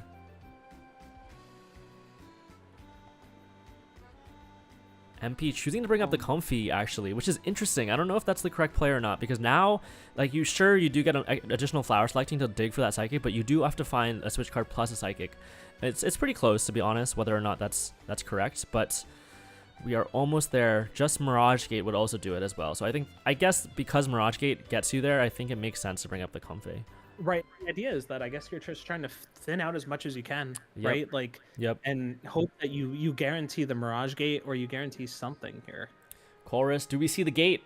We do. And Switch card, Psychic, Gate, everything that MP needs to close out the game. And even though it's a disadvantaged matchup, as people say, the Snorlax is hard to deal with, doesn't matter. MP able to close out the game, able to put on pressure by knocking out that first Lugia V, stalling out those Archeops from ever hitting the bench, and winning, being up on the series 1-0. Yeah, and when a lot of people say, look, Snorlax is the biggest problem against the list, just simply ignore the Snorlax. It's that easy, right? Just tell the Snorlax, no, you can't knock out my Pokemon. No, you can't ignore my attacks. I'm just going around you. That's all, right? Just simply tell them no. I think, the reason Lugia feels good into the Lost Box matchup is because you have an answer to pretty much everything they do. If they attack with Dragonite, you have Mew. If they attack with Greninja, you have Mew. If they attack with a baby, you can attack with Snorlax. But if you don't have Archeops, your answers suddenly don't work. Suddenly you don't have any options anymore. Suddenly you just have to attack with whatever you can attach energy to manually. And MP played that really well and forced a good position. We'll see if he's able to do it again. He has two chances to close out this set. And I think James still played that really well for not drawing into the Archeops and playing just the raw power of Lugia V-Star. He definitely was backed into a corner and he put up one hell of a fight. If MP dropped any play there, James probably would have taken the game. I agree. It is funny that James never got a single Archeops out, never used a Primal Turbo, but yet was still in the game, was still able to Iono to 2 and hope that MP whiffed. It was still definitely possible. And we see James starting that Ditto, that transformative start Ditto, which is an interesting starter to say the least, but it's a very good one if you're able to draw into it early. That Ditto can get you into any basic you would like as long as it's your first turn, and James choosing to go for that Snorlax. Right, and I feel like it's such a strong start, especially being able to guarantee the Snorlax start against Lost Box, right? Like, yeah, we saw Snorlax carried for a majority of the game last game, right? And I'm excited to see it almost do it again. I think that the main key difference here is that James gets to go first this game, and given that he has Lugia on the bench, he has Snorlax with an energy in the active, Lost Box is going to have a tough time. One of your win conditions is Lost Box is knock out Lugia V turn 1 going second, but James has 2 Pokemon on the bench, so you can't even do that because if you escape rope, James is going to just bring up the other Snorlax. So now I'm curious what James will choose to do. You can attack with Dragonite maybe, but in that case you might get Mew EX'd back in response. Here would be a really good time for Spiritomb because your opponent only has 3 cards in hand, but MP doesn't play that either. And I think you just have to just try to set up through it, right? Not to say just simply ignore James's setup, but you can't do anything into these Snorlaxes anyway, so you might as well just try to set up like it's a normal game, turbo out your attackers, get yourself into the best position possible, even if it is a Radiant Greninja down the line. Yeah, it definitely feels bad. Cram, like, it looks like, MP whiffing off the gear, so actually just going to have 2 in the lost zone and just going to have to pass it over, so can't even Cram as an option. Not that Cram feels particularly good into Snorlax, but this hand is totally dead. So if MP can't pull off something off that top deck or that flower selecting the next turn, the game will be over before we know it.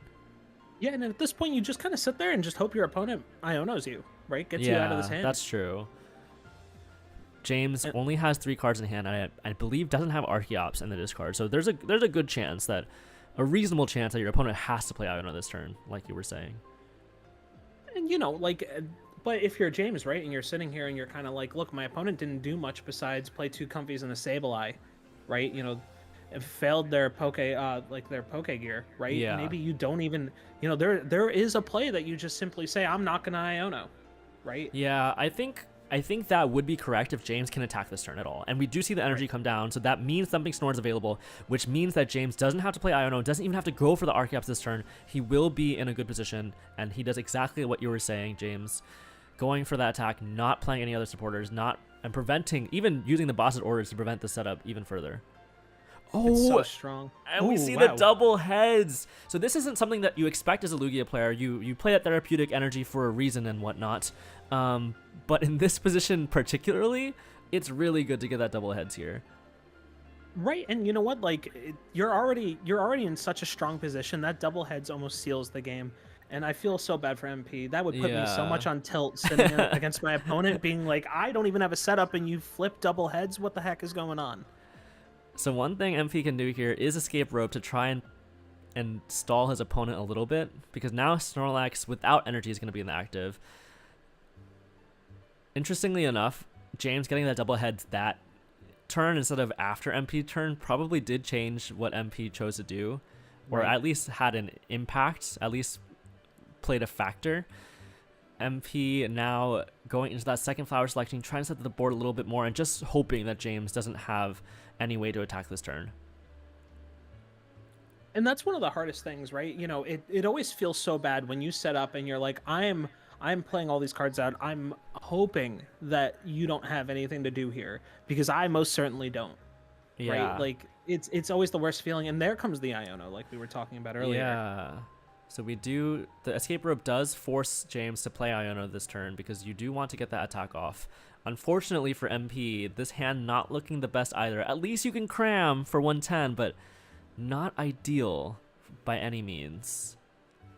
And as you were trying to show me earlier, Vic, right? Like, Like, the Snorlax being the strongest card into Lost Box, into Turbo Lost Box, it's definitely being shown how much the Snorlax is doing without any Lugia V-Star setup, right? Yeah, I totally agree. I think it makes the Lugia matchup so tough because even if you are able to stifle their setup, even if they are off to a slow start, there's not much you can do if a Snorlax is just attacking you over and over again.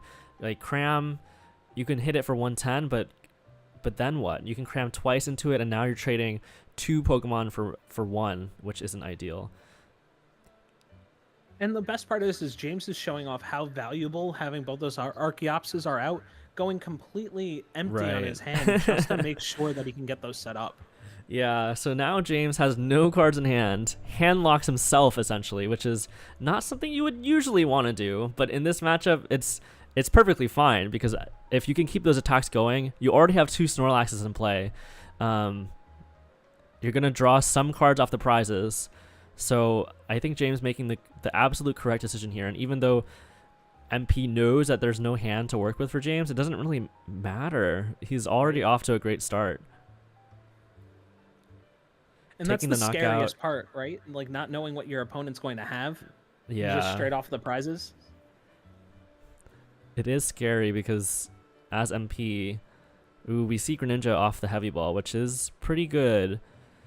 I think MP has to work some magic here. Has to maybe hit Moonlight Shuriken onto 2 Archeops here, but even then you still have to go through 2 Snorlaxes, so I'm not sure. 4 Steel Stone, not a bad card to draw here because Raikou V already benched. Flower selecting, going to see 2 more.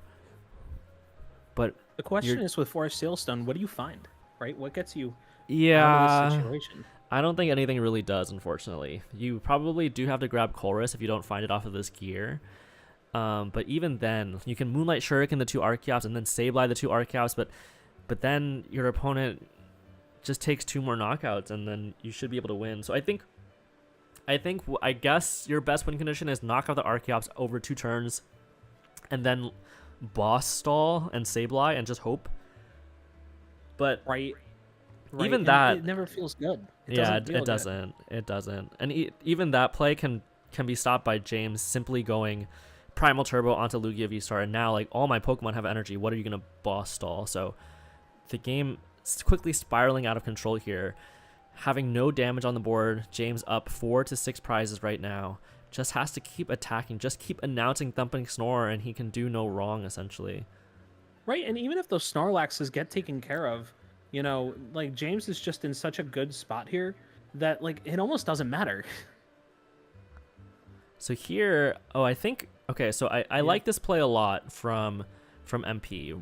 We're gonna boss orders up the Lugia V-Star, and because James is down to 1 card in hand, you're just gonna hope that your opponent doesn't have any way to respond to the Raikou V. You have no Mew EX, for example, to do 200. You have no Wordeer to do 200. I think this makes a lot of sense. I think this is the best play for sure that MP can make. Right, especially because, you get the 2 prizes off of it right away. You get something that's problematic off the board, something that you won't be able to knock out in the future once your Raikou V leaves. So here, we're going to see knockout onto Lugia V-Star, taking 2 prizes for MP. James probably just going to have to respond with a Thumping Snore into a Thumping Snore. So James really hoping to set up some more attackers, maybe another Snorlax. I actually don't know if James plays 3 Snorlax or not. Let me check. Only 2 Snorlax in the deck, so I think James really wants something like Radiant Charizard here. That'd be really good, but I don't know if he has it. Artisan. Can't search for that Radiant Charizard, but can search for any Pokemon that's not a rule box, but doesn't have access to any more of those. And the research. And the Radiant Charizard was in hand. Actually, just going to discard it, interestingly enough. Maybe he knows that he doesn't have access to Luminous Energy or something like that. Maybe it's already in the discard. I'm not sure. Yeah, maybe when searching through your deck, right? Maybe when he was searching through his deck, he was like, hey, no Luminous Energy. Got to get rid of this Radiant Charizard. Or maybe it was just worth not going into your, getting rid of it and just saying, look, I need 7 cards. 7 cards are more important. Yeah, I guess you can't attack with the Radiant Charizard this turn, so I think James is just saying, hey, like, if I can't attack with it this turn, I'm not going to use it later on, and actually just attaching that Luminous to the Archeops instead.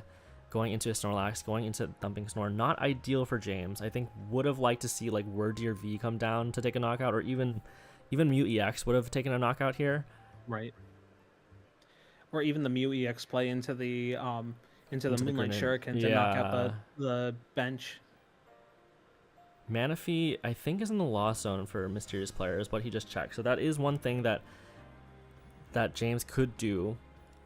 Moonlight Shuriken to take 3 prizes here.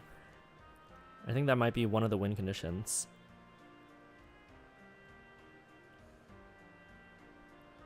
And it looks like we found that Mirage Gate 2 off the Colress, so opening up a ton of options onto the board just in case.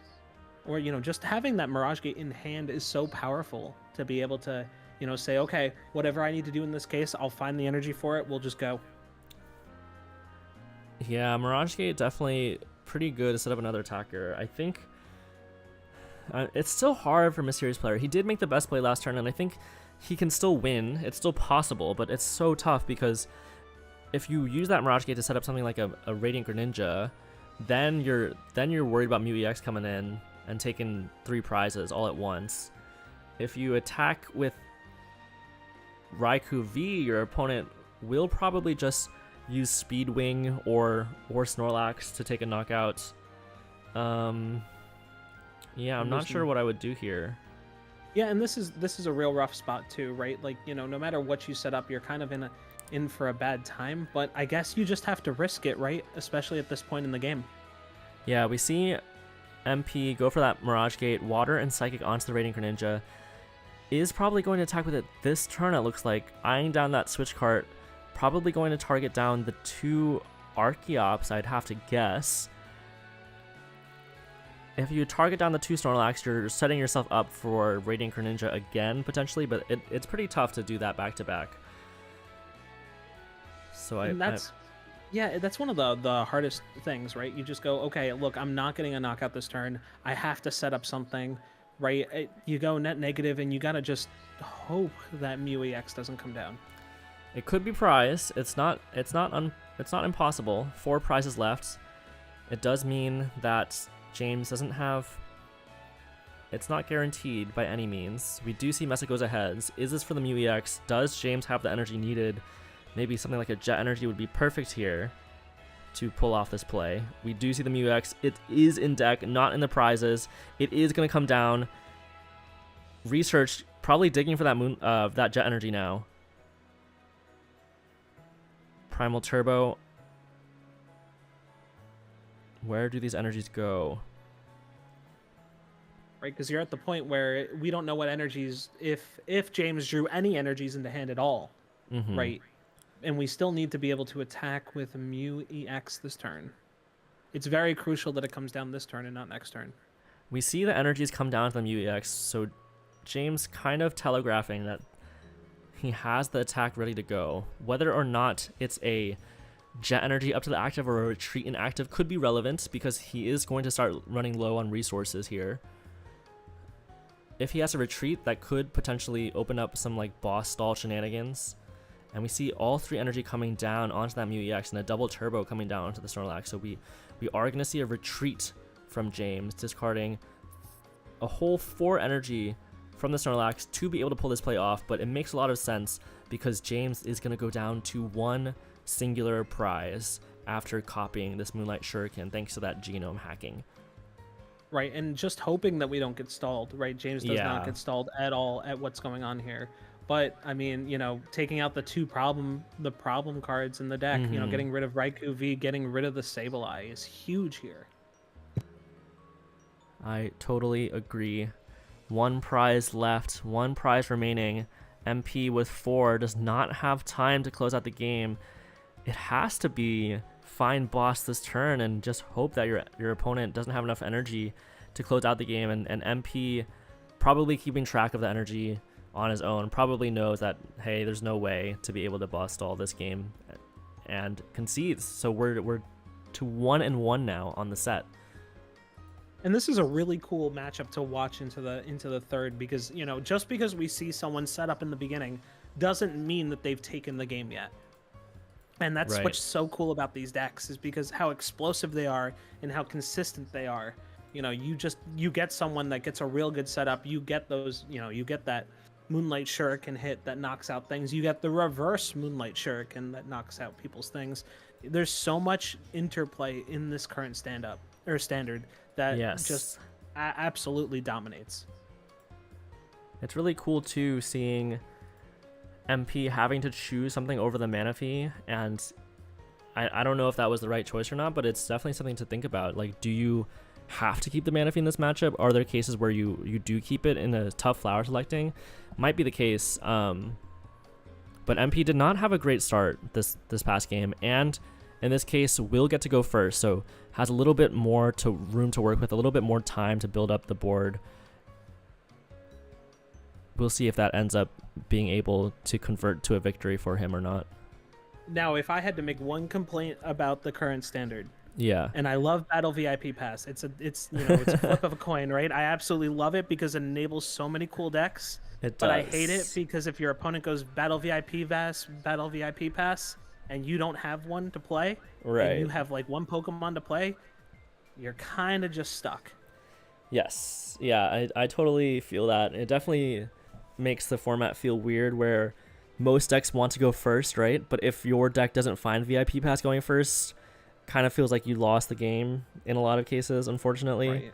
So that part is pretty RNG heavy. Totally agree with you there. But VIP Pass will rotate soon, so if you're a VIP Pass hater, rejoice. Yeah, and if you're a lover, get as much games as you can with it in while you can. Yep. Okay, we see MP VIP Pass out for 2 Comfey. Switch cart and Super Rod. I imagine he takes a switch cart here to try and get more in the Lost Zone. I think you want to get 7 in the Lost Zone next turn, if possible. And that does require a couple flower selectings. Right, and it's just super hard, right? Because Super Rod's one of the things that you almost never want to put into Lost Zone because of how thin your deck gets late game and how many resets you want to have, and no recursion for other Super Rods. So you're very hectic to get it into the Lost Zone. I think you're okay with 1 hitting the Lost Zone, but it will make your future flower selecting decisions way harder that you've lost on 1 so early. You only play 3, and if another one pops up when you don't want it to, might be tough. Especially if you prize one. Yes, totally. In that case, if you prize one, it's one of your last prizes. You don't even want to lost on 1, which can get kind of tricky. So we see MP end the turn off by benching that Raikou V, attaching Lightning to it. And the power of this play is that MP is actually threatening a boss KO the next turn. Doesn't even have to chorus. Can't do it with the hand that he's given right now. But it's possible. Just threatening it alone can be a benefit. James might think twice about benching only 1 Lugia, for example. He might choose to bench 2. So we'll see. And James also could play Iono if he has to, which could also get MP into a hand that is capable of doing that play. And this is go ahead. Just like you said, sorry, didn't mean to interrupt. Vic. No, you're good. But like just as you said, right? Like it's you have this state of mind, right? Almost like MP could read what's in their opponent's hand, in what James's hand is, based on how many Lugias played, right? If there's only 1 Lugia played, then there's not a setup. If there's 2 Lugia played, then that V-Star is guaranteed to be in hand, even though we just saw it grabbed. You definitely want to see it played ASAP. James down to 5 cards in hand, one of them being Lugia V, one of them being Lugia V-Star. Is there a supporter to be played this turn? Is there another Lugia V? We see Ultra Ball away. Burnett and Lugia V-Star actually, probably for, I guess, another Lugia V. So we don't know the contents of this last card in hand. Is it a research? Is it an Iono? It looks like it's a research. So James setting up pretty much an ideal situation here. But right, even if 1 Lugia V-Star gets knocked, or Lugia V gets knocked out, you have the other one just ready to go. Exactly. So this is kind of the setup that you want against MP's board, in case you're... Ooh, 3rd chorus in hand. Not what you want to see just yet, but can work out if you're able to do something this turn. Anyways, yeah, James has 2 Lugia V, which is kind of the setup you want against Lost Box going second if they have a Raikou V. They're threatening the boss KO. Now James, no matter what, especially with the 2 Arcaps in the discard, will get the optimal setup, will start to put on pressure. MP here really wants to hit rope. If you can hit rope, knock out a Lugia V, I think starting that 2-for-2 trade can be fine for you, can end up winning you the game, but needs to find it still. Not guaranteed. Has to find it off flower selecting. I feel like it might be required right now, right, to get the Lugia V knockout ASAP, right? Because I don't feel like that Raiku's living if it either way into next turn. Yeah. Right? If James has the option to knock it out, he'll knock it out. Right. So you need to get as many prizes as you can for it ASAP. It's interesting because actually Raikou V is close to being able to knock out this Mew EX as well, but not quite getting there, unfortunately. Even if you bench 2 more Pokemon, you would only be doing 160. So you have to find rope here. And if you concealed cards, you have to find energy as well, which is really tough. We do see the energy again, but no rope. So you can switch card into Comfey to try and find... You have one last opportunity to find it. Or... Yeah, you basically, that's pretty much your only chance. You can't even fleet-footed for it. And this puts you into a really awkward situation because you know Mew EX next turn is going to attempt to do the Moonlight Shuriken, right? Because we saw those Archeops hit the grave, or it hit the discard, and you know that Mew EX is very much ready to go. So MP going for the safe play of choosing to switch card into the Raikou V to make sure he has some attack this turn and get some damage down. You could have gone for the Comfey, but if you don't hit a switch card off of that, you do 0 damage. So I think this is hedging his bets a little bit, but it also means that James now is in a great position. If he has boss, like you were mentioning, can do that Moonlight Shuriken play, but might not even need it. Could also just knock out the Raikou V straight up. Right, and that gets rid of the powerhouse that threatens the Lugia V-Stars, right? Like, yep. If there's no Lugia V-Star threat on board, right? You know, any of the lightning Pokemon or any of like the big attackers, it's just gonna get a knockout. And you know, definitely MP is gonna be on their back foot here.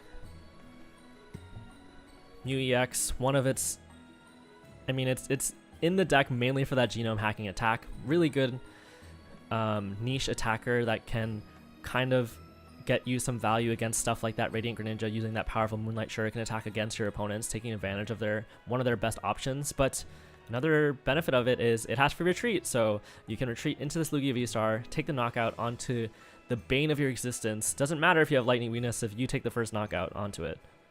You know, Vic, I'm telling you, they put too much value on these cards nowadays. Mew EX having free retreat on top of the draw, on top of that genome hacking attack, too much value. Pretty good. It's pretty good.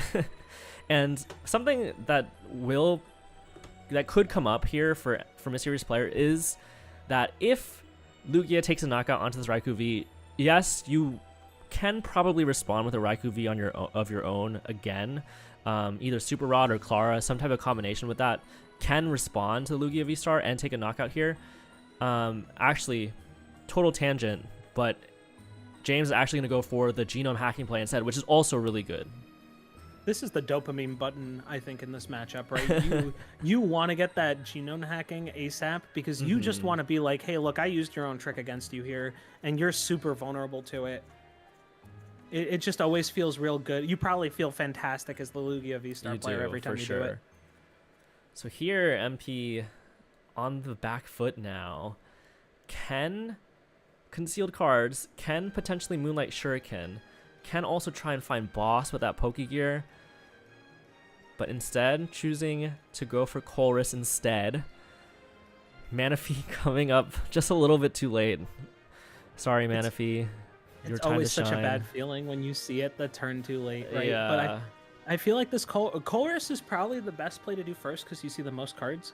It's probably not always what you want to do first, but it's always, you know, fantastic to be like, look, let me look at 5 cards. Let me thin my deck a little bit, you know, before I go and I dig more and more and more. The one downside is that MP is locked out of boss this turn, unfortunately. Right. But, I mean, the odds of you hitting it off the gear were not that high to begin with. And I think you really do want to maybe Sableye this turn instead to clear up that Mew EX to prevent another Moonlight Shuriken from happening.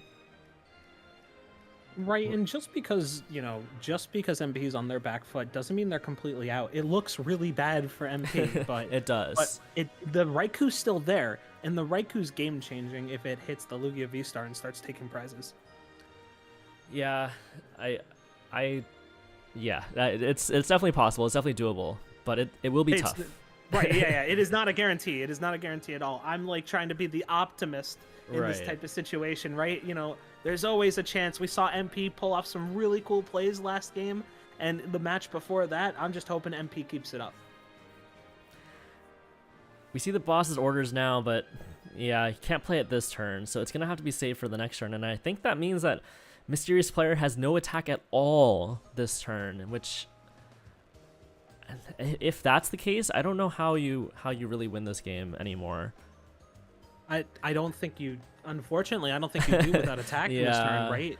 Because the one thing about being a one prize deck is if you can't stack up damage and take quick prizes, you're not going to win. Yeah, there's just not enough time. There's not enough time left in the match. I mean, the way I see the game, there's kind of two timers you have to think about. At a regional, there's the match timer, of course. You have 50 minutes to play your game, but there's also the prize timer. And here on our online tournaments, no real match timer except the timer that PTCG Live enforces on you, but you still have that prize timer to work with. You only have a certain amount of turns to be able to win the game. And in this case, the clock is ticking, and it's running out. The hourglass, the sands are shifting, almost none of that left. And that's the thing, right? Like, that's the reason why you play stuff like Lost Box and you play one prizes is to extend that clock as much as possible. Right. You want to say, hey, look, I can outplay you because, you can't get these value plays that I can.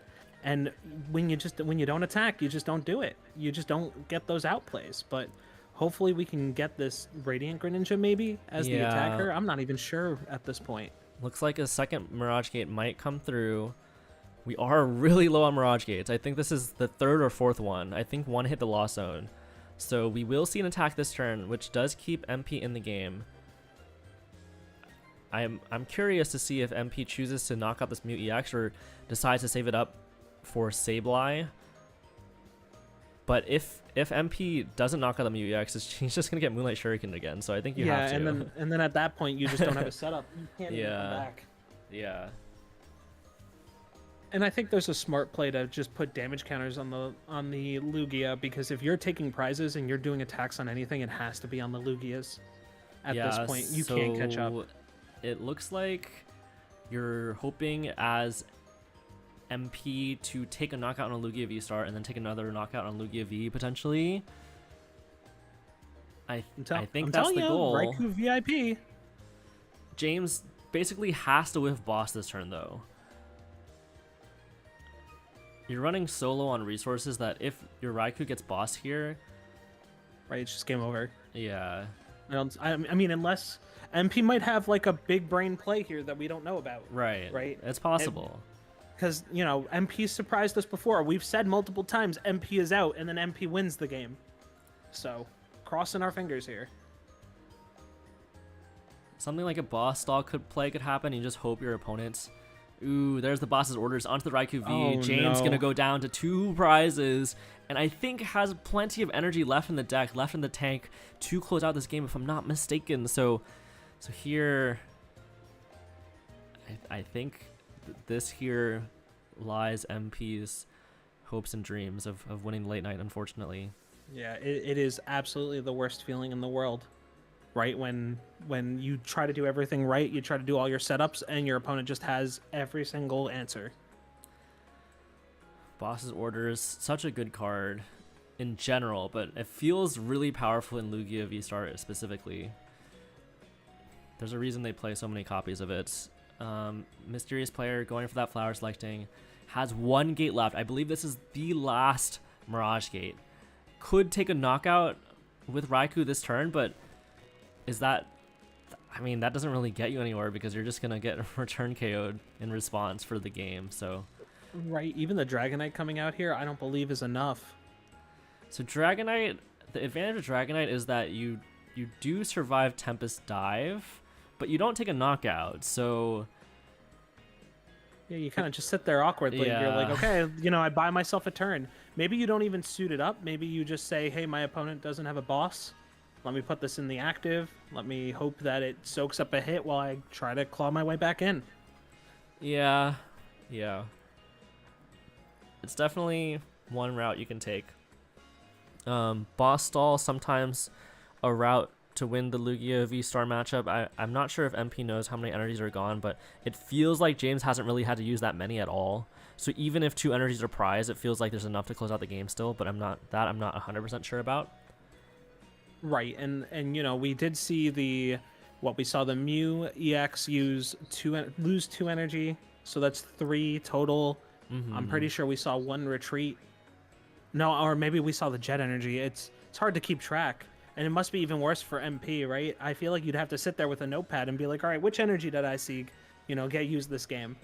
Thankfully, the Discord is public knowledge, so if MP wants to check, he could. But the colorless Lugia deck plays 15, so I think your estimate is roughly correct, right? You've burned like 4 maybe, and there's 3 on the board, so there's 8 left to go through. So you could like boss up the Lugia V-Star. They would have to retreat or attack, and then escape rope or something, but probably not going to happen.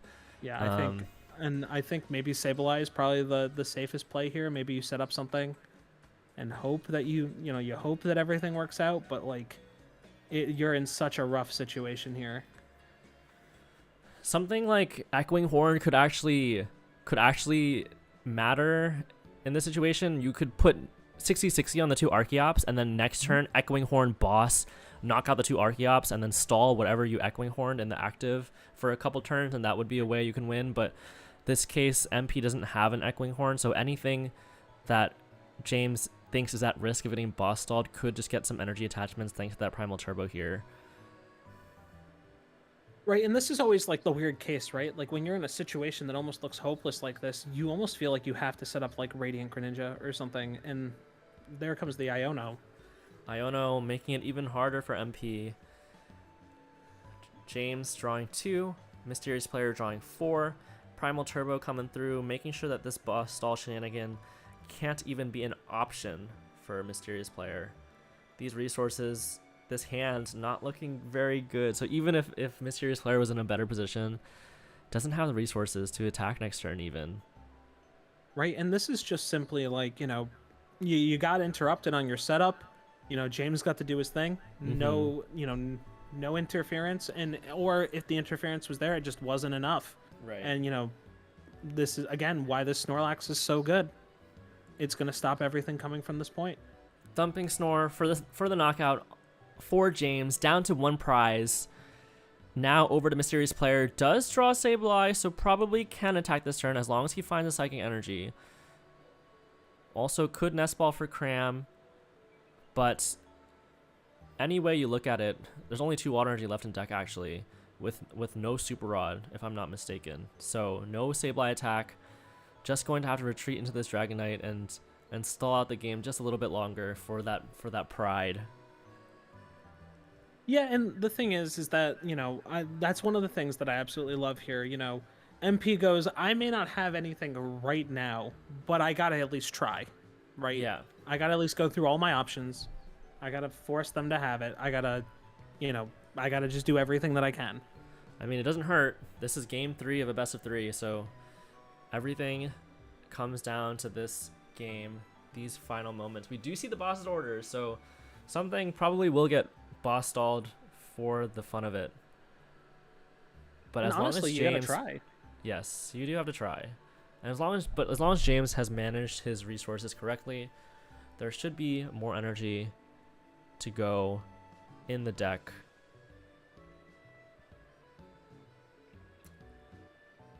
Water energy. This is always the hardest part, right? Like losing all of your very good attackers into Lugia is just, you're like, okay, what else can I do? The prize race just wasn't in MP's favor. Nothing you can really do about it. Even if you were able to take a knockout this turn, nothing can be done here except get knocked out again. Yeah, just hope, right? So here, last turn potentially for James. Does he have any energy left? only needs one double turbo to close out this game. That's all that he needs, and I think has even more than that. Showing us both double turbos still in deck. Going to use that Tempest Dive attack to close out the game, and James moves on to play against Sagen Park in our EU late night finals. And it was still a showing from both players here, right? Like, you know, MP did really well. MP played to their very best, and James just showed the strength of Lugia. You know, every time you think Lugia is out, it's back in there. It's able to recover. It's able to pick up all of its pieces, even when it can't set up. Yeah, even without Archeops on the board, sometimes that Snorlax gets you there. It's something that we found. Okay. The strength of the Ditto as well is very much. Starting Ditto feels good for sure. Do I believe in the Ditto fully? Do I think it's a good card? That I'm not willing to say. I think it's kind of sus, but I will give it that if you start with it in your hand, it's really good. That I can say for sure. Definitely. So we are going to start those finals soon, but let's take a little bit of a break while we get these players situated, and we'll catch you chat in just a few. All right, see ya.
Welcome back, chat, to our finals here in the late night EU series between James Sims and Sajan Park. And I'm joined here by Voiddyn. Also, James, how you feeling about these finals? I'm so excited, man. Taking a look right now at that Ditto start makes me so excited. I'm so excited to see these two players who pushed all the way through the tournament to get to these finals, playing masters at their respective decks. So fun. I was throwing some shade at Ditto, but it's coming in clutch yet again. Ditto showing up in that opening hand yet again.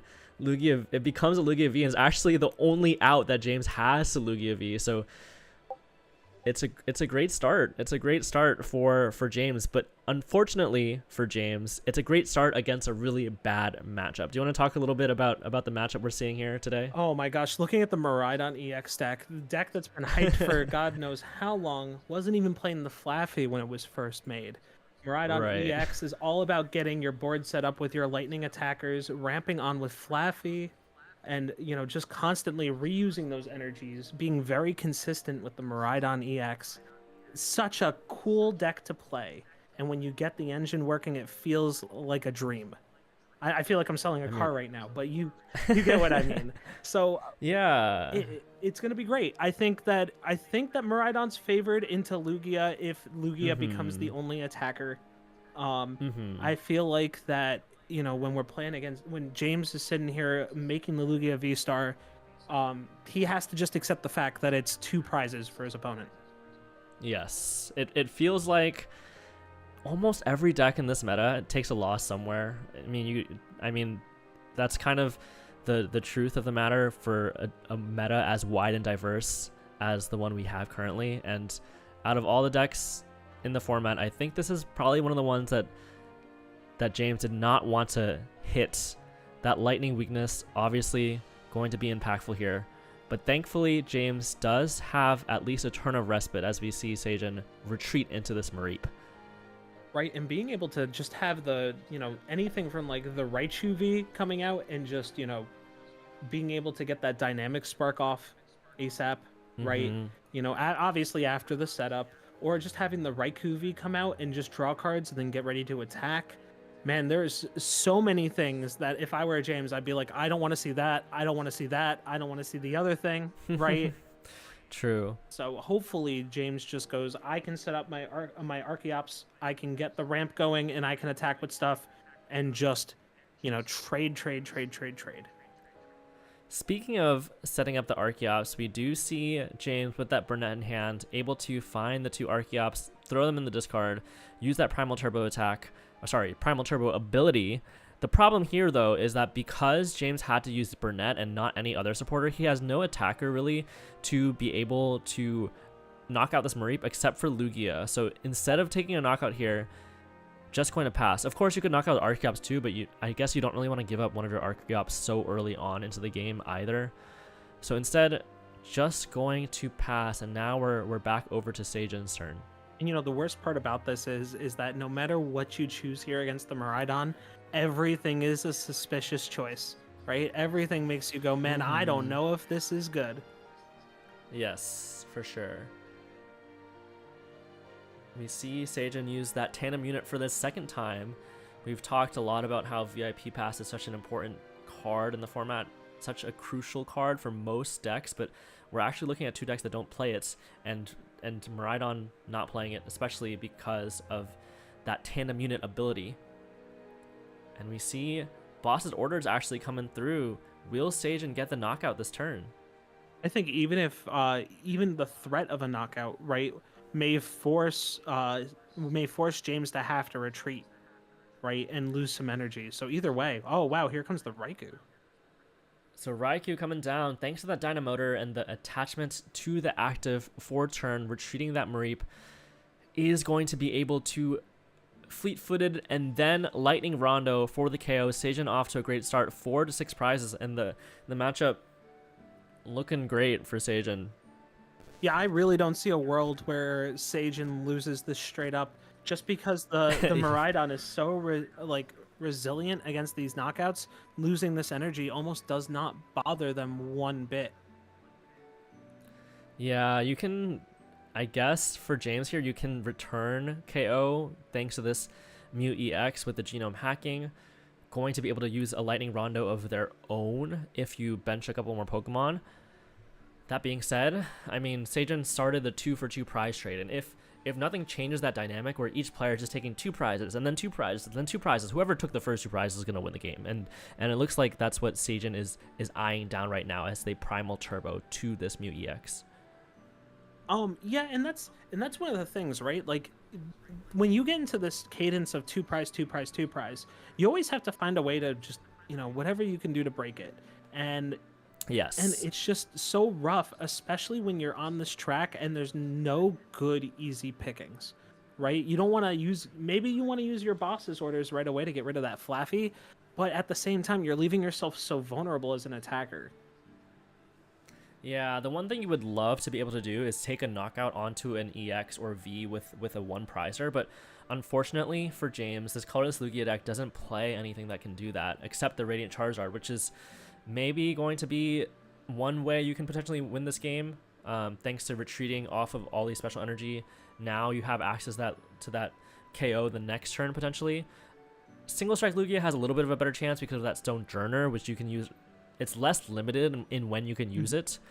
So here Seijin, all he has to do is take a knockout here and then boss knockout for game, even if James is able to respond with that Radiant Charizard. Right, and like we talk about, all this is just a, when you pick your 60, right? When you get your 60 cards ready, you say, what do I lose to today? What do I not want to see to today? What do I respect in the meta? What do I say, hey, I will take a chance at not winning? And that's such a healthy version of the format. Yeah. Otherwise, you're dealing with an S tier format where there's just one deck dominating, usually, right? It's really funny because Lugia was that deck for a while. It was. It feels really good to see Lugia almost put into its place. But at the same time, you always feel so bad for James, who's sitting against his one deck that he didn't want to see. That is true.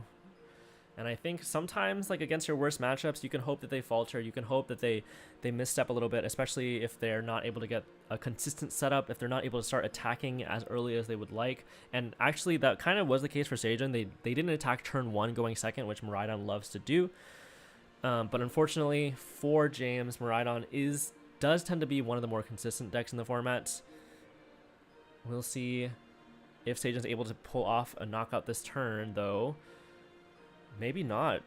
Maybe that's kind of the route that James is hoping for this turn to be able to win it. And we've talked about this multiple times today, playing to your outs, right? Knowing that your opponent may not have all the cards that's needed to win the game. And like, that's how you win these matchups. It's real rough, but play to your outs. Always play to your outs. Never give up early. Totally.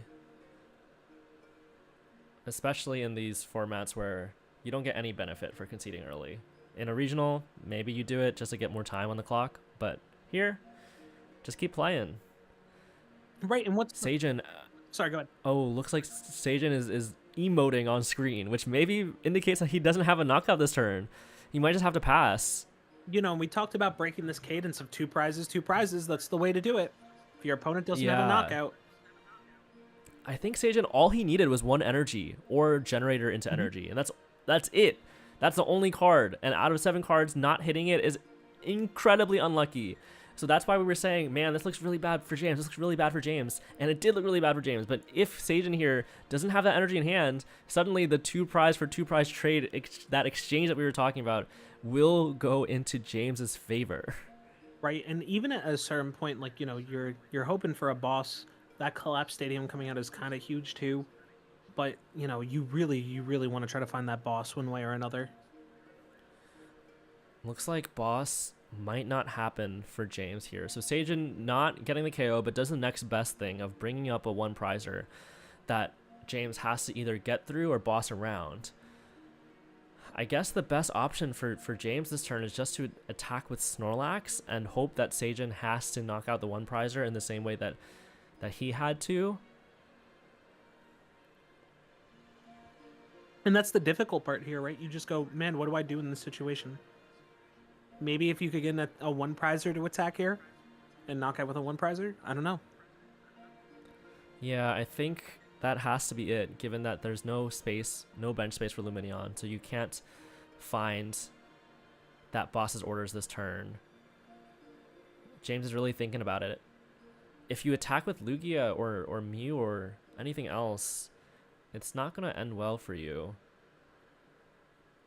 You don't want to spend a turn not attacking. You need to take some sort of prize somewhere. Yeah, I think so as well. I mean, I guess what James could be thinking is maybe just sending up Snorlax and just trying to end the game with boss over boss. Attaching the Luminous Energy to Radiant Charizard, restarting for 3. There we go, there's the boss. Oh, we do see boss's orders. So that's something that I completely missed. I forgot about the Mew EX being able to use that boss's orders, or sorry, that restart to find the boss's orders. And that's such a weird thing, right? Because when everybody was hyping up the Mew EX, they were like, wow, look at this restart ability. It's great. You know, but then it ended up being used for the exact opposite. It ended up being used for its attack, right? You get into this spot where you're just like, wow, look at this other half of this card that's just fantastic. Yeah, totally. The odds of hitting that boss's order is not that high. The deck was still pretty flush with cards, but yet James is gonna get rewarded for the proper sequencing of actions here. Does get the boss's orders, knocking out that Pikachu V, and going down to 2 prizes. Sajin, not happy with this turn of events, emoting yet again on screen. And you know, again, this is breaking the 2-2 cadence. You know, there are attackers out there that can get, you know, you get your knockouts, you just, you know, you'll end up winning because of the fact that your opponent can't stop you from taking another prize card. Unfortunately for Sajin, there is a Lumineon V in play, so pretty much no matter what, if James is able to get boss's orders the next turn, it will be game over. James will win. We'll come back from this unfavorable matchup, this unfavorable start, just because Sajin got a little bit unlucky on that last attack, was not able to find it. And unfortunately, so that's this just Pokemon. turn, yep, that is the case. Thankfully, though, we are playing best of 3, so Sajin still has 2 more chances if he is to lose this game. Tandem unit now for the Miraidon EX.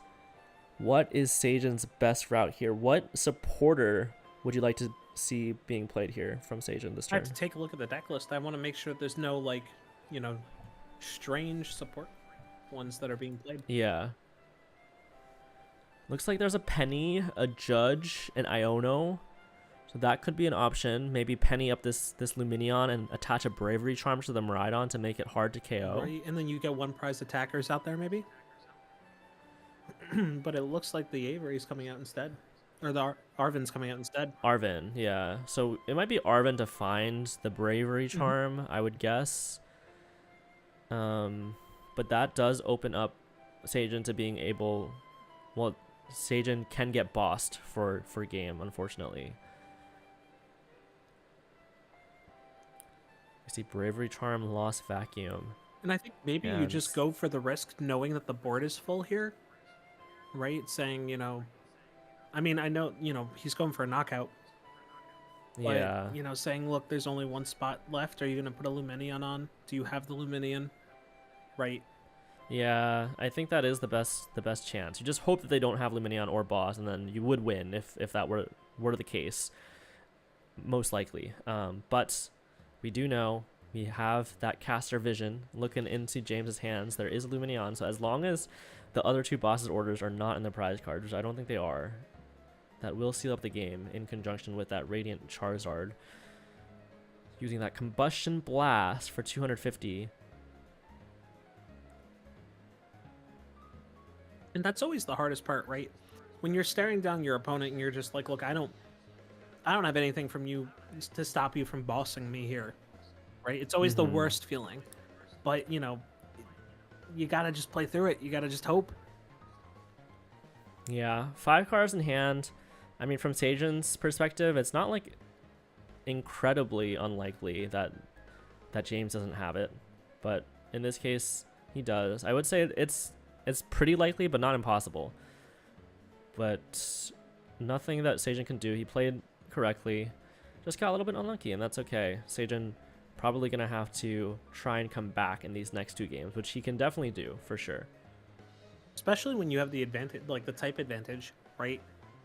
That is one of those things that you're like, hey, look, for sure. I can just get the KO here. I can do this. I can do whatever I need to do, right? Not only do you have the type advantage, you can also attack turn 1, which Lugia can't do, which is pretty neat. You can start the 2-for-2 prize trade-off early. You can potentially knock out lone Lugia to prevent them from getting those Archeops out. There's a lot of options if you get a little bit, as long as you get a standard start and don't get a little bit unlucky like Seijin did that game. So James is up 1-0, but I would still put my money on Seijin personally. We'll see. We'll see. Yeah, I think I'm totally in the same field where I think that, you know, Seijin definitely has the advantage just in these raw matchups. Even a game behind, Seijin has the advantage. I agree. And chat, if you're tuning in just now, we talked about this a little bit earlier, but Seijin Park, one of the greatest of all time Pokemon players, probably the greatest of all time if you include all the potential games you could compete in. He's gone to Worlds for Unite, he's gone to Worlds for VGC, he's won World in VGC, he's gone to Worlds, top 32 in TCG. Just an incredibly crazy player, and honored to have him on our EU late night. I believe it's past 6 in the morning in Korea, so if he's in Korea right now, he's been playing for the past like 6 hours, like 1 to 6 a.m. And that's intense, right? It shows the dedication to the game, the love to the brand overall, and how strong of a player Seijin is.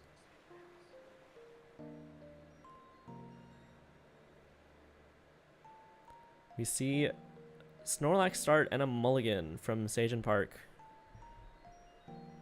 Unfortunately, that's, I mean, I guess it makes sense, right? You don't want to put out the Lugia and, you know, lose to the turn 1 attack, or lose to just like a knockout right away. Especially with the Raichu start. Wow.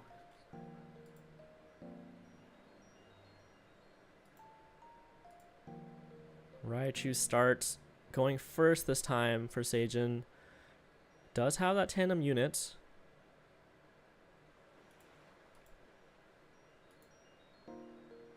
Who needs Battle VIP Pass, right? When you can just tandem unit left and right. Tandem unit into another tandem unit. Tandem unit, very powerful ability. Searching your deck for up to 2 basic lightning Pokemon, putting them onto your bench. And you can do that every turn. You don't even need to do that on your first turn, even though it feels like such a powerful ability that could be a constraint on it. Nope, that's not the case. You get to do it turn after turn if you so choose. You get to fill up your bench as quick as possible. And we see Squawkabilly using that Squawk and Seize ability, discarding your hand, drawing 6 fresh cards, retreating into that Raikou V thanks to that Beach Court, going to use that Fleet-Footed to draw 1 more card, and this is pretty much as good of a board setup as you can hope for from Seijin. Right, especially being able to Squawkabilly, getting those 2 energy in the discard right away, having the attachment for the second turn is very, very strong for the matchup. Yep. Looks like we see 2 Lugia Vs being benched. And actually 2 Boss's Orders are going to get discarded this turn, unfortunately. Sometimes with Lugia, you don't really have a choice. You have to research, you have to draw more cards. And that's going to be the case here. I think if you're James, you probably want to bench another 1-prizer, like another Snorlax, in case your opponent can't boss but can rope. Right, because the last thing you want to do is allow them to decide to not boss. And just say, hey, look, I'm going to just rope and hope it's better.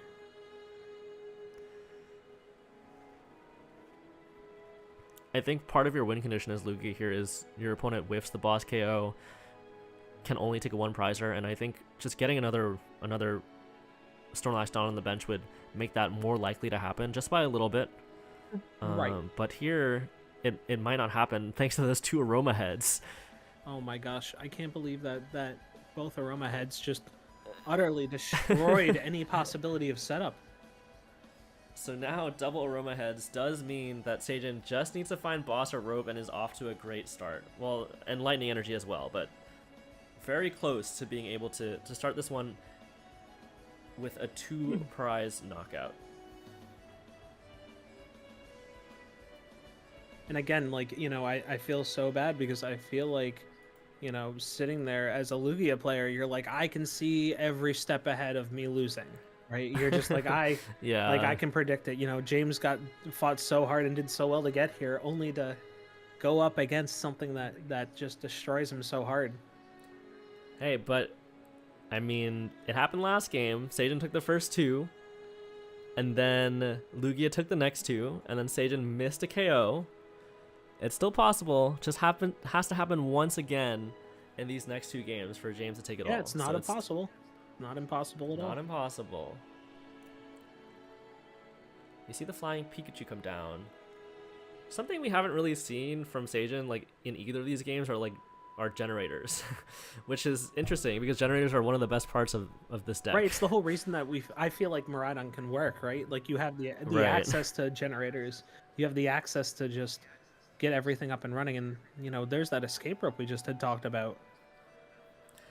Escape rope. James gonna get punished for not flipping tails on either of those aromas, unfortunately. We see escape rope into flying Pikachu V, which of course has that free retreat. And Sajin attaches already the lightning energy to that Raikou V, setting it up for the next turn. Also getting a Flaffy as well. So not only setting up the Raikou V, but starting to set up the Miraidon as well. Yeah, getting really close to getting those back-to-back attackers. Yeah, I feel like Sajin is just eating good tonight. You know, like Sajin's just at the point where he's just like, look, no matter what you do, you know, you thought you were the big energy ramp deck. I'm the big energy ramp deck. I'm gonna make sure that no matter what happens, I have an attacker. I have these back-to-back KOs, and there's nothing you can do about it. Right. And we do see the judge as well. Thankfully for James, there are a couple outs to Lugia V-Star this turn, which you do need.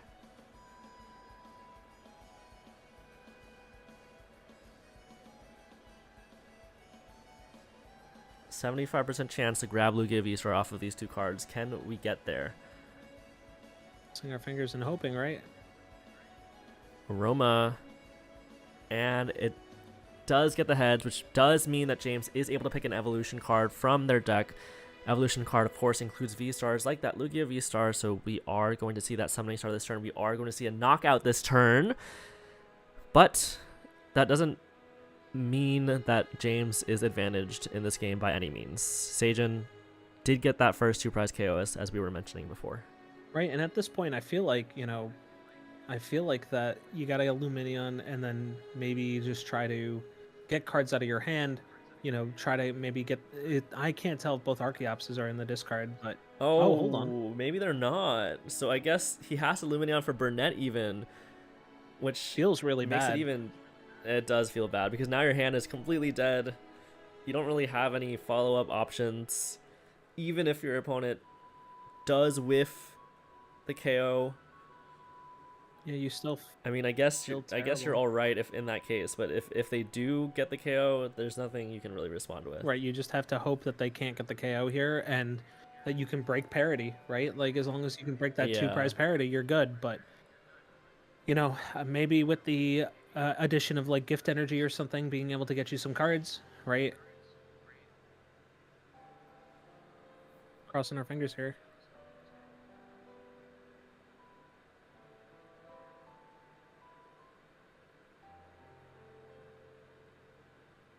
It did happen last game, but all Sajin needs, thanks to that Dynamotor ability, thanks to that free retreat on the Pikachu V, all Sajin needs is one energy attachment, and the KO is going to happen. And I don't even think there's a good enough draw for James to get himself out of this position. I think what you have to just hope for is Wordeer knock out the Miraidon and then Iono at the same time, and just hope that Sajin has no way to like use Raichu V to knock out the Wordeer or another Miraidon potentially. But if Sajin's able to hit any sort of energy acceleration this turn, any generators, even that would not be able to stop it. And speaking of which, we see the generator, we see the lottery come through. How many lightning energy does Sajin hit? Wow. Looks like 2. Okay. Yeah, I think this almost is sealed off the game. Yeah, I agree. Unfortunately for James. Sajin gonna start Dynamotoring to potentially the Raichu V, setting that up We might see a tandem unit for another Miraidon EX or something, if he's able to foresee this Wordier V coming down. Or actually, you might just take the knockout with the Raichu V this turn. Right. And, that would probably be better. And almost just not care, right? Because then you have backup for the next turn even.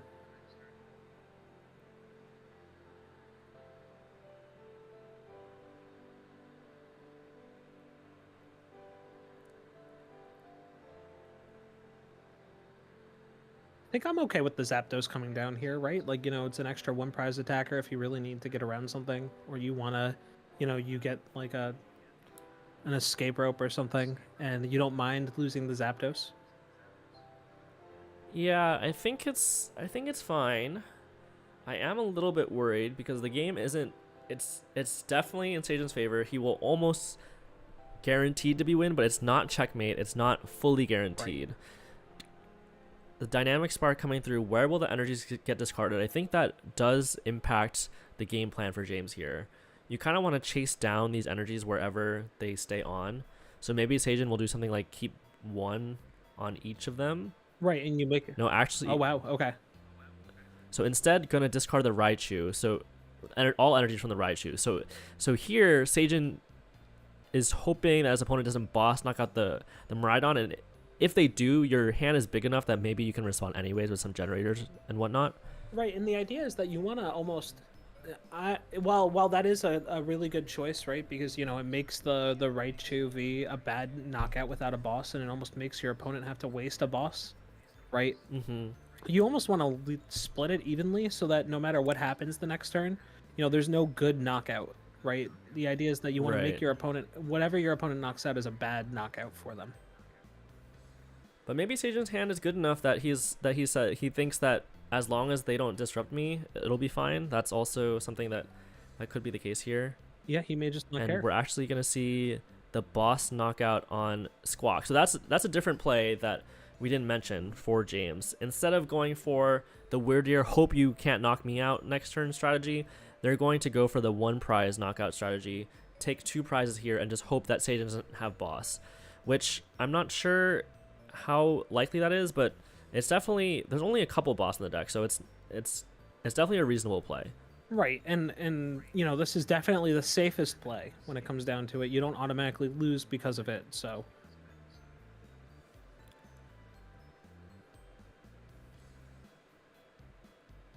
James already lining up the concession. Yeah, waiting for the boss, right? Yeah, sees the writing on the wall.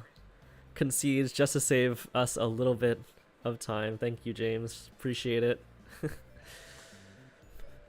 Maybe being considerate to his fellow opponent, knowing that he's playing from 7 a.m. It's insane.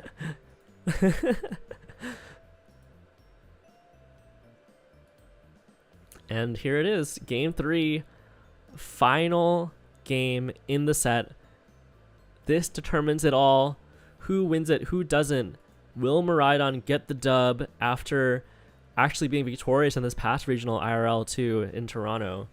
Sajan wanting to prove the power himself as well of the Miraidon deck. And the thing is that looking at the past tournament results of bunches of different decks, or different tournaments, you just see all these different decks coming out. So, you try to play towards the meta. Well, the answer is that there is no real meta to play towards. True. I do think if you are especially comfortable on one deck, you should probably stick with it in this meta. It's a good meta for that type of strategy. And we see Lugia V energy pass. Sajan has the opportunity to end this now, end this turn. Can he get there? Yeah, unfortunately I'm not liking James's hand at all. Right? The double turbo, the jet energy, the boss's orders. If James has the professor's research here, it is very painful. It does help that you get to attach one of those energies though, right? Mm-hmm. So that could help for sure. I'm just worried for James getting donked here, but something that does come up here is that because James has no bench Pokemon, Raikou can only do 100. Well, okay, as I say it, we see the Zapdos come down. So Raikou V would be able to get a knockout here, given that Seijin has a full bench, I think he's going to go for it. Yeah, and I think honestly you have to at this point, right? Like, you know, this opportunity is a very strong. Oh, here we go. Sorry with the Arvin. Arvin doesn't guarantee it, but it gets you close. There's a generator and a seal stone. Does generator hit double lightning? If so, seal stone gets you there. Oof. Oh, 0 lightning. Oh It's man, such a feel bad Seijin. moment. Oh no.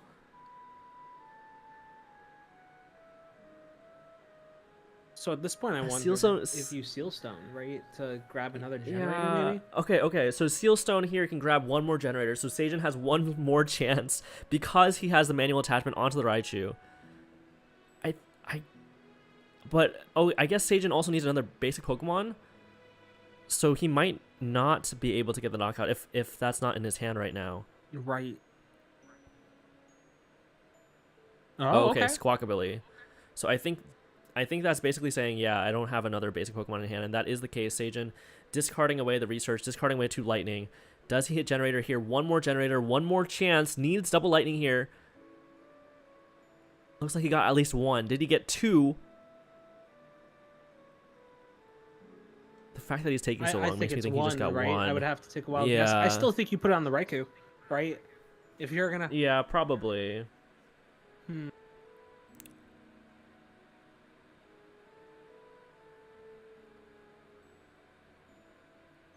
Ooh, unfortunate. Just 1. So close. But not quite there. Is Seijin going to retreat into that Zapdos this turn? It's always hard, right? Because, you know, retreating into the Zapdos is probably a good play here, just so that you can be able to load everything else up. But you also, like, you know, you're also so hesitant to do anything, not knowing what's coming down from your opponent next turn. Yeah, you don't want to leave the Zapdos stranded, for example, if your opponent misses a KO, but I think you kind of have to because you really want to start off this prize trade with a 2-prize knockout, prevent your opponent from getting that first 2-prize knockout. I think that's key here. Seijin thinking about it, but agreeing with us, going for that Zapdos play, and now it's up to James to be able to find something here. Not a terrible draw from James, though. Yeah, Lugia V-Star now. Can't boss this turn, can't take 2 prizes this turn, but could potentially get into a 1-prize attacker this turn.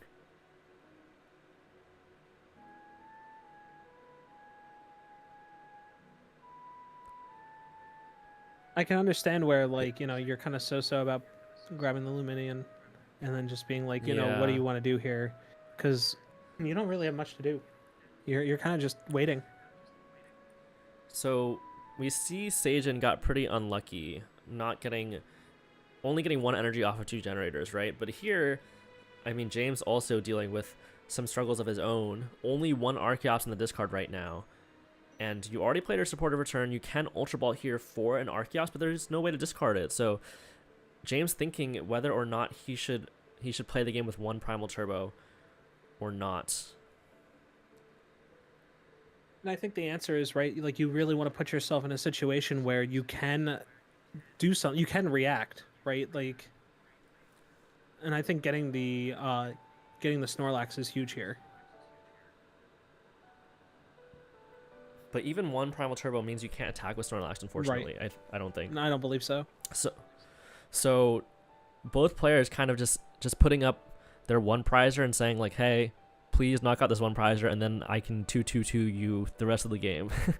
And we'll see if Seijin is able to kind of break that by using a boss's orders or an escape rope in this case, or if we're just going to see more of this game of chicken between these 2 players. I will say the absolute worst case scenario is if we see, like, Seijin go, you know, bosses bring up Lugia VMAX and then knock it out before there's any Archeops on the bench.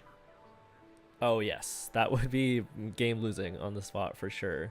Seijin would win, but there's still a couple things that he needs. He needs a way to switch the Zapdos out of the active. It does have 2 retreat cost, so Beach Court not going to be enough.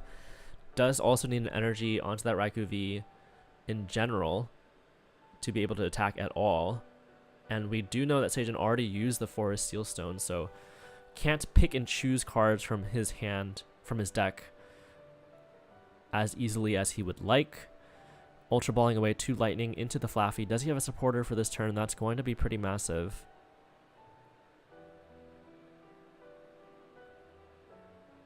This is kind of the worst part, right? Where you kind of sit here and you're like, look, I have something in the active. You know, deal with it. We're both kind of stalling here. One of us needs to have an answer. Yeah. And I mean, obviously for the last game of the tournament here, I feel like playing chicken is very much a way to try to guarantee your win. You know, you say, are you willing to break parity? Are you willing to unleash me? Right?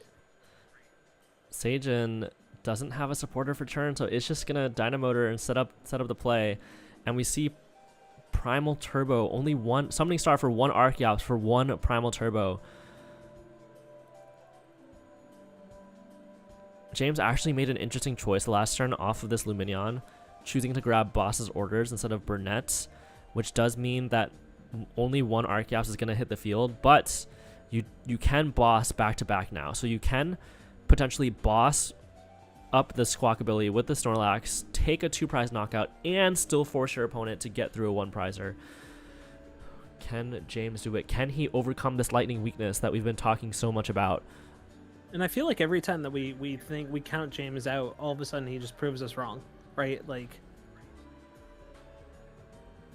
true. I will have to say, I think this is partially because Seijin has gotten unlucky. Seijin's gotten unlucky in both games, which is insane. Yeah. Yeah. 1 lightning off of 2 generators feels so bad. Here we go, though. Seijin has 1 more turn. Try to change things around. But if he is forced to just take a knockout onto this 1-prizer, the game is looking real tough. Right. Real tough for sure. And the thing is that, you know, there's no looking over Seijin's list, right? It's like, what good 1-prize attacker do you bring out to really fight this, right? You have Zapdos, I guess, maybe, but you know, it's still not enough. It doesn't take the KO, so I think you really badly want Boss's Orders here, but I don't think he has it. Man, unfortunately, this is one of those cases. Ooh, oh wow, Boss's Orders. Okay, and we're knocking out the lone Archeops here. So Seijin saying like, hey, you're winning the prize race, that's fine. You know, I'll let you win the prize race. I'm just gonna get rid of all of your energy acceleration. You only got 1 Primal Turbo out. You had to sacrifice that to be able to win the prize race, so I'm gonna try to win another way. And I think it's a good option. I think it's probably the best option. Yeah, I like this play because now James has no way to knock out this Raikou V.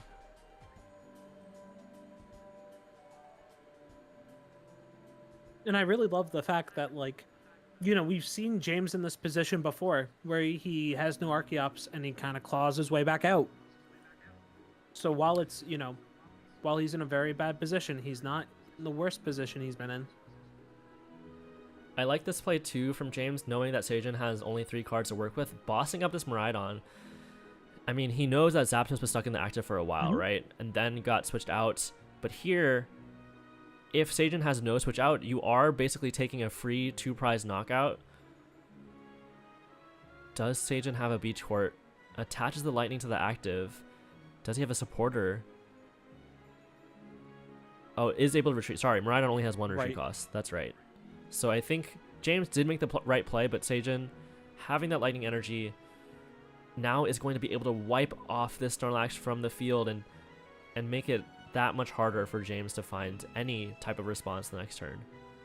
And that's always the hardest part, right? Because Miraidon's still there. Miraidon just keeps pumping out more attackers, constantly gets you advantage, puts James on the back foot. If James wasn't already on the back foot, James is now back on the back foot. I think this actually almost checkmates James. James could top deck something like a double turbo energy to attack with that Lugia V-Star, but wait, is there no lightning Pokemon left in deck? Interesting. So okay. In this case, actually Raikou V is not going to take a knockout onto the Snorlax. Only doing 140 with that lightning Rondo. You see the research. Oh, there's a Miraidon. Interesting. that Seijin didn't choose to bench anything or get anything off the tandem units. Right. I'm kind of curious as to why no 5th Pokemon on the bench. Maybe to have an option for... Oh, it's because Zapdos is already on play. Okay, Gotcha. sorry. I'm bad at math. So this Raikou V is able to do 140 thanks to that 6 bench Pokemon between the two players. Zapdos V bumping it up to 150, and that is just enough for knocking out that Snorlax, which puts Seijin in a great spot. Right, and we're definitely in a spot now with James where he's just like, look, how do I get out of this? What do I do? Right? Because either Pokemon in the active is just painful for him. Thanks to this Bravery Charm, you can't knock out this Raikou V anymore, even though he was able to get that double turbo off the Gift Energy.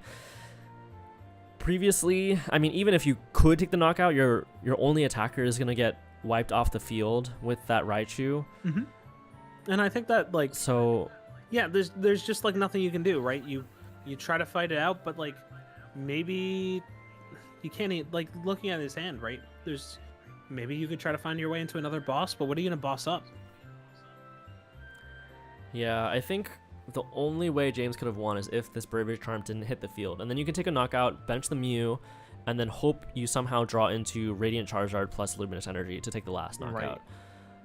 Right. But that isn't the way this game is going to play out. This Bravery Charm going to be a nuisance for James. Thinking it through his last turn, or his last turns, seeing if there's any out that he has not considered.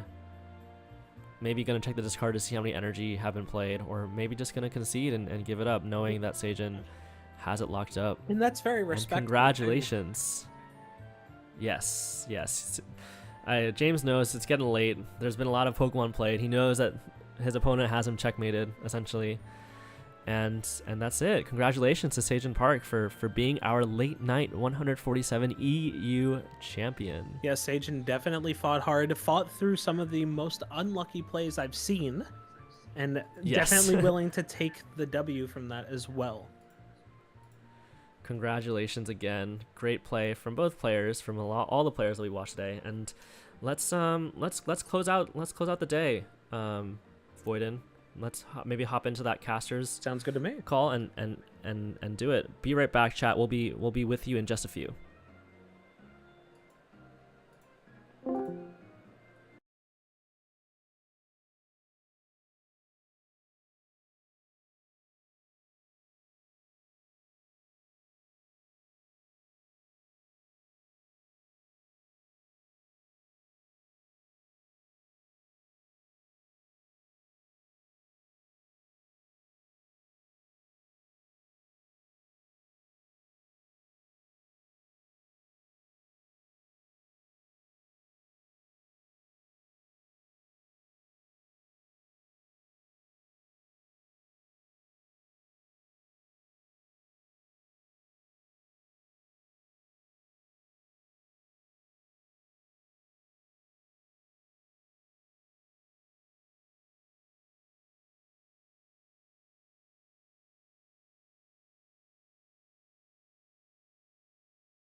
Welcome back, chat. And congratulations yet again to Seijin. Thank you for joining us on this long day. And thank you to you, James and Voiddyn, for joining me, testing out this 2-caster setup. I appreciate you. Yeah, Vic, it was great casting with you. This was so much fun. We got to see so many cool decks today. Like, really show why the standard is so strong right now and so fun to look through. I don't think we saw any mirrors in any of the matches that we played. Right. Everybody was playing something different. Everybody had to deal with things in a different way. It felt fantastic to watch this gameplay. And I think, personally, for me, it's a treat getting to watch Seijin Park. I'm a big fanboy myself. Seeing someone do well at the top level throughout so many Pokemon games, he is a true legend, for sure. Honored to have him play. Yeah, it's so cool to see someone like that come through and just be like, hey, look, I'm really good at this. Let me translate my skills over to here. Right. Let me translate my skills over to the next thing, and then just completely do the sweep. So it's awesome. Congratulations again. And we are going to see late night tonight for NA as well. Any of these decks you expect to see show up and take it all home for this late night? Do you think it'll be Miraidon again, or do you think it'll be something different? I think it's going to be something different. I think that right now it's, I wish I could pull up the list and see who's playing if I recognize names that well, but I think Right. it really comes down to the players behind the decks. There's, it's knowing your matchups. It's making sure you get favorable matchups. While Miraidon is very good, and I think it definitely is good enough to win any of these tournaments. I think it all depends on circumstance, right? If you get lucky, even Sage Improved, if you don't get lucky, it's perfectly fine. Mm-hmm. You just outplay them, right? You just have weakness, you Yeah. do all that cool stuff, right?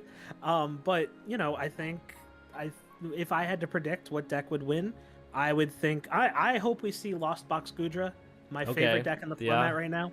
I absolutely love it to death, and I was so happy to see it come back, so... It's definitely alive and well currently. It did win seniors in a regional recently, and it has been top 8ing a couple times in Masters, which is really cool. Ethan in the chat saying that they had a Miraidon mirror against Sage, and we didn't get to see that one on stream, unfortunately, but maybe next time, Ethan. That would have been cool to watch as well. But yeah, I totally agree. There's about...